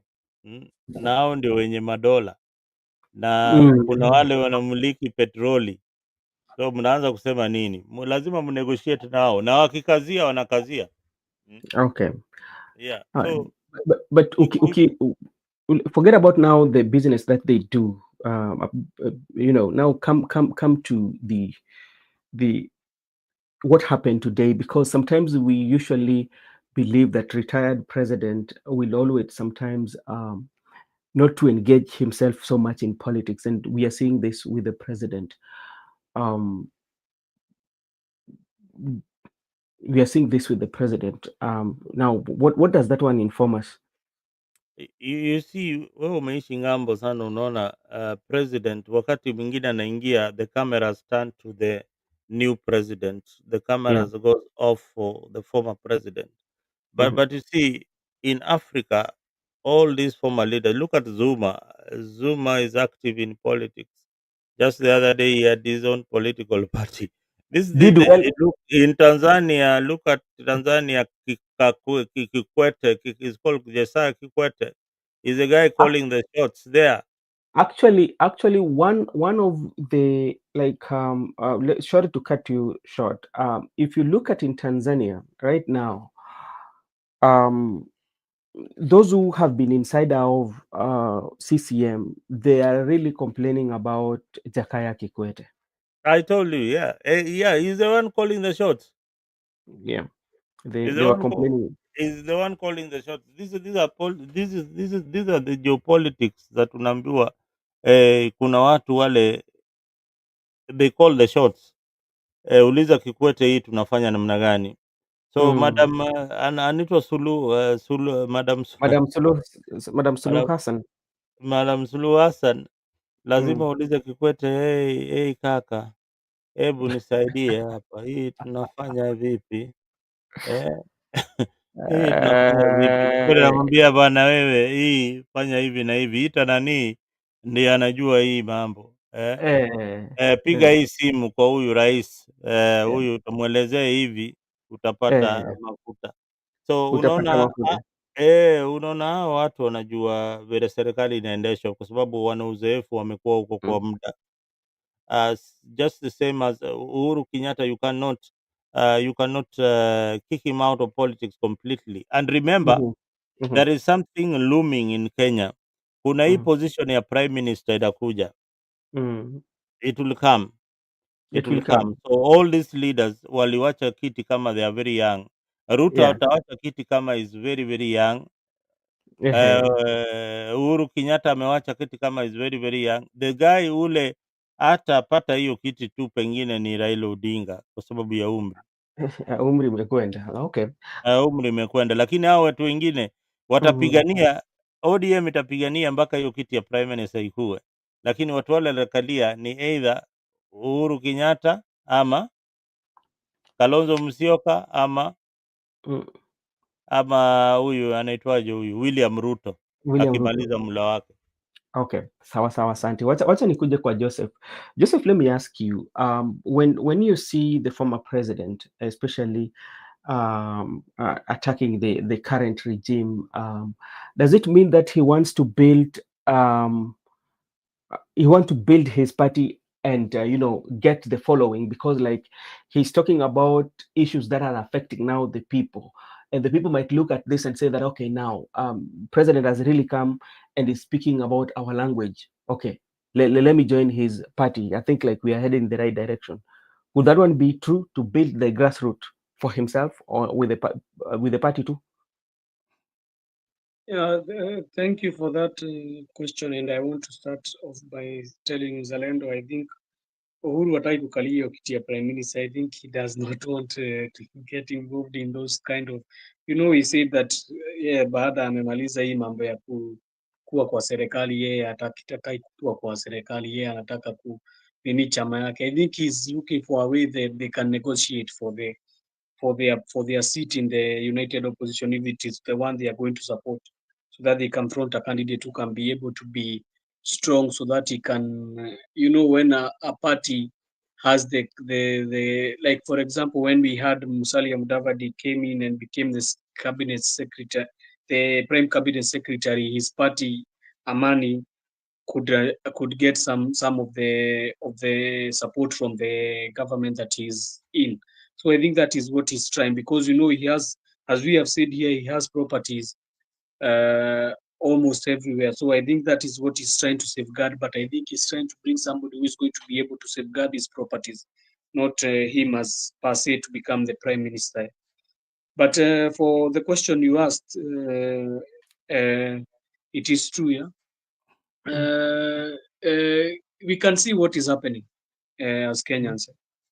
Uh, Not everything that the former government did was wrong. Some of them were okay, but the current regime came and changed them. So, for example, the likes of Akina Shah and the system that they changed and brought it a system of 104 billion, and said that mhm, is going to be implemented. It is not going to be they are not going to, the people are not going, the corruption people are not going to interfere in the system. But we have seen that Shah has been mad with corruption.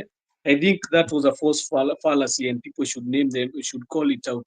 I think Uhuru is not coming to say that mi nitaanza kupigana na serikali like Kashagwa did. Himself mm, is, from the word go, he said that Ruto is not fit to become the president of Kenya. So when he's carrying that from 2022, I think it is still inside him. He would Actually like change. he spoke about it yesterday. Yes, and I think he would like. I know deep down in his heart he would not like Ruto to be the president. He would like a Raila Odinga presidency. I know that. I know who really liked it. But now the right honorable prime minister is now, the age has already caught up with him. So the only thing that is left is for him to talk with the likes of Akina Gachagua. But what is really happening with Uhuru is in a catch-22, because the person who invaded your farm, and the person who wanted to steal your party, because you know who was trying to steal Jubilee from him. We clearly know, everybody knows in his heart who was trying to take away Jubilee from him. So I think there is some things that he feels very hard to forgive. He can talk about it, because even when you hear that Gachagua is asking for a meeting with Mama Ngina, and then you find Mama Ngina is saying, "I'm not available. We cannot meet." You know, he said many vulgar words when they were doing the campaigns. And let me tell you, if there is something that you're not supposed to touch in the campaign trail, you're not supposed to touch the family line. If you touch the family line, that is where you have already crossed the red line. I think that is what is making Uhuru still has that heart of stone, that he feels it is very. That's why you hear him saying that there's something he said about mambo yako na ukuja kusijui kurusha maneno na kutusitusi watu. I think he said something of the sort. And I think go ahead. You can And intervene. at some point in his speech, he almost started speaking Kikuyu. I don't know why was that one. Yeah, he started speaking Gegu, then he Then remembered. he went back. He wanted to inject. It's like He he wanted to wanted to inject, inject then he that. came back. I don't know why he did that. And you know, Yeah.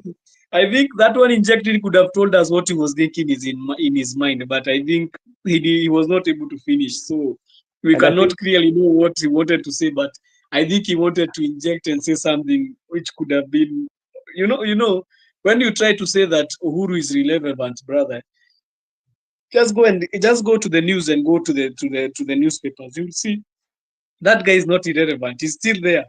You can see him even making headlines. Like yesterday, I saw in the headlines, so many of them were talking about him. You know, when he speaks, it's like some atmosphere comes into the country. You know, he's a former president. And even when you go to the US, when you see Barack Obama talking, you clearly hear people listening to him, because, they have been in the administration and they have brought the changes they brought, if they brought good changes or bad changes, because not everything was right with Uhuru Kenyatta as we speak. But there's things that he brought that were okay, like the Linda Mama he was talking about. It was okay, it was functioning, it was working. So when they came and removed the Linda Mama and they started another program that they were bringing, now right now mothers are crying, because at that time Linda Mama was helping women too much. My and second born has it been was born free, out of the Linda Mama. Huh? and it was free. Yeah, my second born has been born out of Linda Mama, and I think Linda Mama is really helped women. So I think also the first lady then, Margaret Kenyatta, was also good in articulating her issues. Right now we don't know what the office of the first lady has been doing. We have not seen anything that I can say is tangible to the Bwana, citizens. walituletea maombi bwana. Wewe unasema nini? That's why I'm saying anything tangible to the citizens to feel. Maombi ni mzuri, lakini unajua Eh? maombi Benny Hinn huwezi alikuja kufanya. bwana. Eh? Benny Hinn alikuja. Only the project I saw she was starting was that Of the one of first lady. green gardening. Was it called the gardening? Inaitwa kitchen gardening. So I think also Margaret Kenyatta was very articulate with her issues. Leave her out of the administration which was there. Just take her as a person with articulating the issues. People can clearly. I think when you can take the top first ladies, you'll put her at a certain point. Because she clearly changed the topography of women in the society. Because not only Linda Mama, she brought Beyond Zero, which was helping people in the vulnerable communities. She clearly had so many charities. You could see her in many of the charities. I think that drive is what people are still missing as of now. because I don't know if I've not witnessed, but I don't know if a mother can go to give birth right now, how much she will be paid. I don't know. Okay. I would like to know. I'll get that information. I'll relay it here when I get it. But I think you need to pay something if you're going to give birth as well. So she brought the good changes. Okay, all right. Thank you so much, Mr. Joseph. And maybe Mzalendo, before we wind up, and let me take this opportunity to say hi to Apopsy MOU and greetings. Thank you so much, my brother. And this is what he says. In America, former president campaign for candidates of their choice. That is true. Okay, Mzalendo, what can you say before we No, wind up? no, yeah, just to answer up that gentleman, yes, they campaigned for candidates of their choice because one in America we have got two strong political parties. That's the Democratic Party and the Republican Party. Mhm, But once they are through with the nominations and they get a candidate, that is when you'll see the former presidents coming out to campaign for the candidate that the party has chosen. mhm. Uh, but they don't do it prematurely. And Yeah. once in a while, they can come out and talk about national issues that they feel are pressing. But above all, Obama is not in the news every day. Just even Biden, you don't see them in the news every day talking about their candidate or the party that or trying to tell Democrats to follow a certain candidate. They hardly do that unless it is election time when they are ready to face the Republicans, or Republicans vice versa. They also do the same. So anyway, I think it has been a good engagement, Mhm. and I am happy and glad that you invited me for this particular show. If you didn't know my name is once again Mzalendo. We run Afrique 24. There on YouTube. If you have time, go there and find out some of the contents that we post on our channel. Otherwise, stay engaged, stay informed, and above all, be careful and make the right decision when it comes to choosing your leader. Thank you. Okay, Mzalendo, sorry, before you leave, this is something I want to know your opinion because it's something that I've been thinking, and it has given me it's kind of like worrying to me, especially when you look at the institution of the presidency, Mm, and especially the president in person who will be sitting in that office. mm, Based on the political terrain that we have, whereby we tend to agree that there's no single party that can win election. So, which mm, means it has to come through coalitions. Like what we are now seeing, we are seeing the united oppositions are trying to come together and front one candidate that is going to face off with President William Ruto. On the other side, we are also seeing ODM and the UDA, the Kenya Kwanza, the party that are with Kenya Kwanza. They are trying to come up with a coalition to confront. Uh, Patrick Njoki, hata sielewi hiyo umesema nini. Okay, now my worry is with the impeachment of Rigathi Gachagua and how fragile our coalitions are. I tend not to have faith, or I tend to fear that the president who will be sitting in the presidency institution must be very careful. He will be sitting on a borrowed time. mm. You mean with so With the suppose fact, let's with say that? let's say, for example, now let's just hypothesis. Now we are not saying it's Mm-hmm. happening. Look at a situation whereby we are having the united opposition, the likes of Honorable Excellency Kalonzo, Rigathi Gachagua, Matiang'i, and all that. And let's say they take for example Matiang'i. And when they take Matiang'i to be their president, it ends up that Matiang'i does not have um, MPs that are elected on his political party, Mm-hmm. So which means when he goes there, he's weaker from his political party, but is depending on the coalition. So in case they disagree, Mm-hmm. and maybe the other competitor decided to bring an impeachment motion, and they have disagreed. It's very rare uh, for a candidate to win the popular vote without winning the 25% majority. That is the 50 plus one votes that are valid. Mhm. So that's already, when you are winning the presidency, you must Mhm. be sure of at least 24 counties supporting you. So that one was taken care of in the constitution. Now, in case there is a scenario whereby you won the popular vote, which I Yes. have told you, it's Mhm. very rare. You won the popular vote. Like there was a scenario.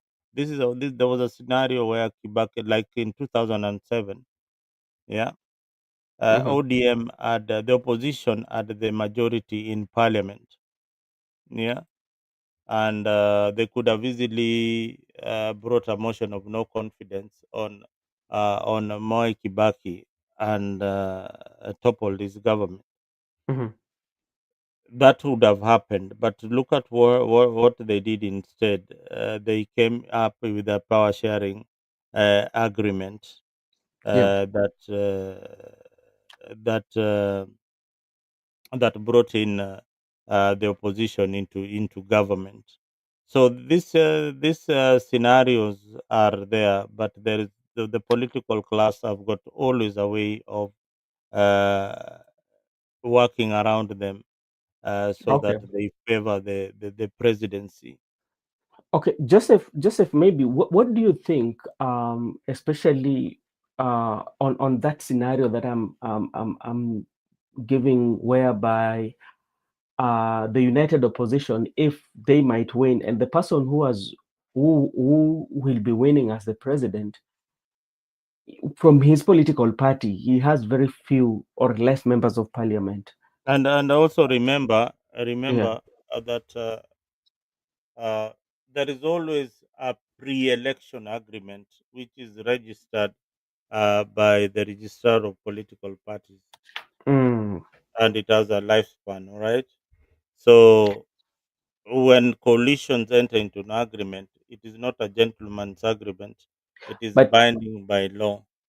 ODM and the Kenya Kwanza have gentleman agreement. No, whatever they are doing is illegal. They're saying it's not. It's a corporation. It's illegal. There's no law that is binding. Whatever you see Raila signing, those are illegal documents. Yeah. Yeah, Okay. they can always be taken to court and they'll be thrashed out. All right. Thank you so much, Mr. I Joseph. Can think you? Brother Mzalendo did not tackle the question as Mhm. deep I would love it. The Mhm. question you really ask is, let's say, for example, a Matiang'i candidacy, and then he's being supported by the united opposition. Then you Yes. find that the members of parliament he has are less, but the other players in the united opposition they have majority of the members of parliament in that team. Mhm. Can they be able to even topple him? So what happens clearly when you become a president? You become emboldened and you become powerful. So what happens when he, for example, is going to have maybe, that's why you are hearing he's being pulled by Jubilee, so that even if he's going to have members of parliament, he can have like most or 20 members of parliament and maybe 20 and above. So that when he gets there, the thing Yeah. that they do when you get power and you see the people who are with you, they are starting to fight with you internally. They try to buy the opposition. That is what Mhm. happens, because I clearly know ODM will be having, maybe let's say they have won the election. ODM and UDA will still be having members of parliament. So Yes. what they clearly do as candidates, and you are the president, you will try to bring these people on your side. And then we are going to still have another fallout. That is the problem. Kenya will Yes. never be, So that. these coalitions, they are all bringing problems in Kenya. We never have a stable government, because now let's say for example Matiang'i wamekosana na Gachagua Mhm. na wamekosana na Kalonzo. What will happen? Akina Kalonzo watatupwa tena nje, then we start another cycle of, we are trying to remove the Matiang'i presidency, you see, or maybe it's Kalonzo, then we are starting another cycle of tunajaribu kutoa Matiang'i and Gachagua in from the presidency. That will be the cycle always. Mm. The moment we are going to be okay is when we are going to vote without these things called deals, Mm. and this all we are trying to form a coalition. These things, I think these coalitions, they are just messing up our countries since they were brought, because when somebody enters in the coalition, another person wants to leave the coalition. So Yeah. Da, when dawa you bring somebody Jose, in the government, someone will not. dawa ya hiyo ni two parties peke yake. You don't need all these political parties. You only need two parties in Kenya. That is it. Either Okay. uko kwa party ya hii ya Ruto na kina Raila, ama uko party ya hii ya opposition. That way we will get this one candidate that is supported by the all of the opposition without mentioning sijui Wiper, sijui nani, Jubilee, sijui yeah. Unaona Mm. kama Ruto tried it. Ruto is very smart. When he formed the UDA, he told kina those who were coming in, hey, hii pati yenyu mvunje, hmm? Muivunje kabisa. Wale walikuwa wanaingia kina Amani Congress ilivunjwa ikapotelea mbali, hmm? Ilimezwa. So that's exactly what he wanted. Ndio tukuwe na pati Mm. mbili. That would have solved the problem that Jose is talking about right now. Okay. Yeah, thank you. Okay. Thank you so much, Mr. Mzalendo. Thank you so much, Mr. Joseph. We will try our level best next Friday so we can be here and talk about the recap of the week, especially just to give you what happened during the week, in small bits, but during the week also we usually discuss the trending issues. So if you are interested in that, always visit us here at Brother Benson Media and also at Afrique 24. That's where you can also find us discussing about the same issues affecting countries. No, affecting our country. Look at myself, affecting country. And Museveni is running again. He was declared by the electoral body in Uganda, and he's saying he's running for the last time. Bobby Wine too was declared by the body to run. So it's something that we are going to monitor. The election is coming in February, if I'm not wrong, right, Mr. Mzalendo? Yeah, the election is coming in February, and we are also going to monitor the Tanzania. But Tanzania is gone because the opposition leader is not running for any political. Is not running. They don't like the race because he's still having treason case that is fighting in the courts. So to be sincere, Madam Suluhu Hassan is going to be the president of the United Tanzania, and so we are still also following up on how the case for Tindilisu is doing, and hopefully we will wait for the verdict, but it's not coming anytime soon, Mr. My brother. Anything that you can add on what we've said, Mr. Bazalendo? I mean, just remember that Martha Karua is also declared that is running for the presidency. Yeah. Yeah, well, sorry, we did not discuss about his. He also, but anyway, I don't want you to open another no, discussion. no, I'm not, I'm not, Let's I'm end not, it. Let's end it there. I'm not opening any Pandora books of Martha Karua of running for presidency or what, but like I think like the opposition, they're just trying to keep us busy. The only thing that they should do, and this is a free advice. I know they cannot listen to my advice. If they are very, very, very, very serious that in 2027 they want to take President William Ruto home, one of the things that they should do, they should not think of parting ways. That is Those one. guys are crazy. Hapana. I don't know how they will be glued together. And unajua President Ruto atakuwa tu amekaa tu mahali anawaangalia venye Anawasoma alafu wanakuja na wakanyaga ile wanakanyaga kama tingatinga. saa hizi bado wako tu anawaangalia tu, nasema tu watu wanacheza. So the best thing that if they are very if they are very true to their words, or if they Unaona really kama think, Maraga ameenda huko Mombasa, anaitishwa pesa, anaitishwa fare na vijana, hana kitu. yeah. Election yako inaisha tu hapo. Kenya is a I very think, I interesting. think You know, people think that Kenya ni kama Europe. Bana watu, there are people who will understand, who will vote for Maraga because of policy. But siasa yetu imeharibika mbaya. People like Maraga don't I think understand that hii siasa bwana. I hope nani, my good friend Agostino Neto, if you're listening, you can advise Maraga. Hii siasa ni pesa, inaitwa liwende. Usipokuwa na pesa achana nayo. Siasa Kenya So usipokuwa na pesa achana Maraga is nayo. going to run on Agostino Neto's party. No, I think so because I see them doing a lot of activities together. You I'm just know, speculating anyway. what I wanted to say, Brother Benson, is mhm. for them sticking together, I think they need a person who can be able to arrange this agreement for them.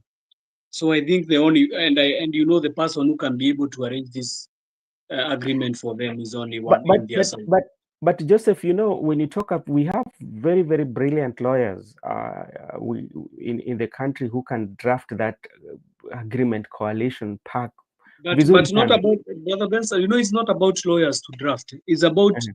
the meeting to be held. Who is going to be able to bring them together so that they can have this meeting and talk about a candidacy? You know, you need somebody who is going to mediate this. And I think the person who is going to be able to mediate Is this is the spokesperson they had? Who is his name? no, I think the only person who can be able to mediate this is Uhuru Kenyatta for their side. That is what I'm thinking, because Uhuru Kenyatta can be able to bring Matiang'i on board. He can be able to bring Kalonzo on board. The person I see they have a difficulty with is Matiang'i, is Kashagwa, but Martha Karua will truly come on board when Uhuru will call them. And the likes of Natembea, you know, these are people who have worked with Uhuru hand in hand. Yeah. Even Martha Karua have Hebu worked. niwaulizeni tu sincerely. And mkuwe honest. Uhuru Kenyatta unaona ni kama ana ushawishi Kenya sana kisiasa sahi. Si mambo na ushawishi mzalendo, si mambo na ushawishi, ni mambo na kutengeneza. Do people take him seriously? No, people do. But, you know, to me, this is what I think about Uhuru Muigai Kenyatta. You know, there's something that President Uhuru Kenyatta has that some of the leaders do not have. There's that connectivity, you know, how he connects with the people on the ground, like that simplicity. You know, you feel his presence, you know, when he speaks. You'd love to listen to him more. So by that, You know, it's very funny when Mzalendo says if Uhuru has popularity. You will clearly see when he goes to a place and you hear the people I want to be around him and mingle with be him. around him, you know. No, So people just, I I think mean, for a former leader, that's normal. No, But no. I you don't know Even the feel, even person who made Uhuru I don't actually feel it. the person who is making Uhuru popular is the president. Because when I he's don't, bringing these things that he has brought and the other government was having another thing, then you come and try to change, then it's not working. You are trying to give credit to the past regime, and the past regime, the president was Uhuru. So I think that is what. But as Brother Benson has said, that connect, not even the connectivity as alone. He has that gentleman figure Social, who can you know, that be able to talk with these guys and they listen to him. you know how he interacts. You know, there's a way in which you interact even during his presidency. You know, he's we call the Uhuru is a cool kid. Oh, how do we call it? He was a cool kid, you know. Yeah, It's it he can be able to bring a negotiation or an ini between the leaders of the opposition. He can be able to sit them down and be able to talk with them. I'm telling you, you see Kalonzo and Raila, they could have not gone in the same bus in 2022. yeah. If it was not, and you see, the problem is Mzalendo Nasahau, we still have even Gideon Moi. You know, Mhm. Gideon Moi, who was trying to pull him to the in 2022 to the side of Azimio. It is that one guy because you know he can be. I think the people, and I've already told you, Madakarua can be able to be called by Uhuru. This guy who is called Matiang even was there with him yesterday. Kalonzo can be able to be pulled. If Kalonzo Uhuru, even when you look at the ceremonies they go, just go and check. In all the ceremonies, ukisikia sijui mtoto wa Kalonzo anaolewa, you'll find Uhuru is there and Anyway, they ile are kitu mi nasema East ya Kenya, those opposition leaders, they have common sense. We are not going to tell them what to do. It's just use your common sense. If you go alone, you're wasting your time. If Gachagua goes alone, he's just wasting his time. If Kalonzo decides to go alone, it's a waste of time. So just use Yeah. your common sense. You If don't yeah. even want somebody to come and talk to you. If you can't use your common sense, poteleni huko mbali.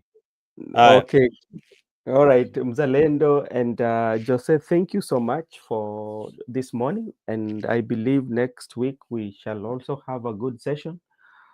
And to our viewers also, we thank you so much for being with us. It almost 2 hours and some minutes. That's a lot of time for you to just have a conversation with us or watch us. For those who are watching us, Apopsi MOU, Patrick Njuki, Asante Sana, and Manasseh, thank you so much for your support and may God bless you. I see you tomorrow, this place with Makobura and Migoda and Joseph also. I hope you're going to be there. Thank you so much.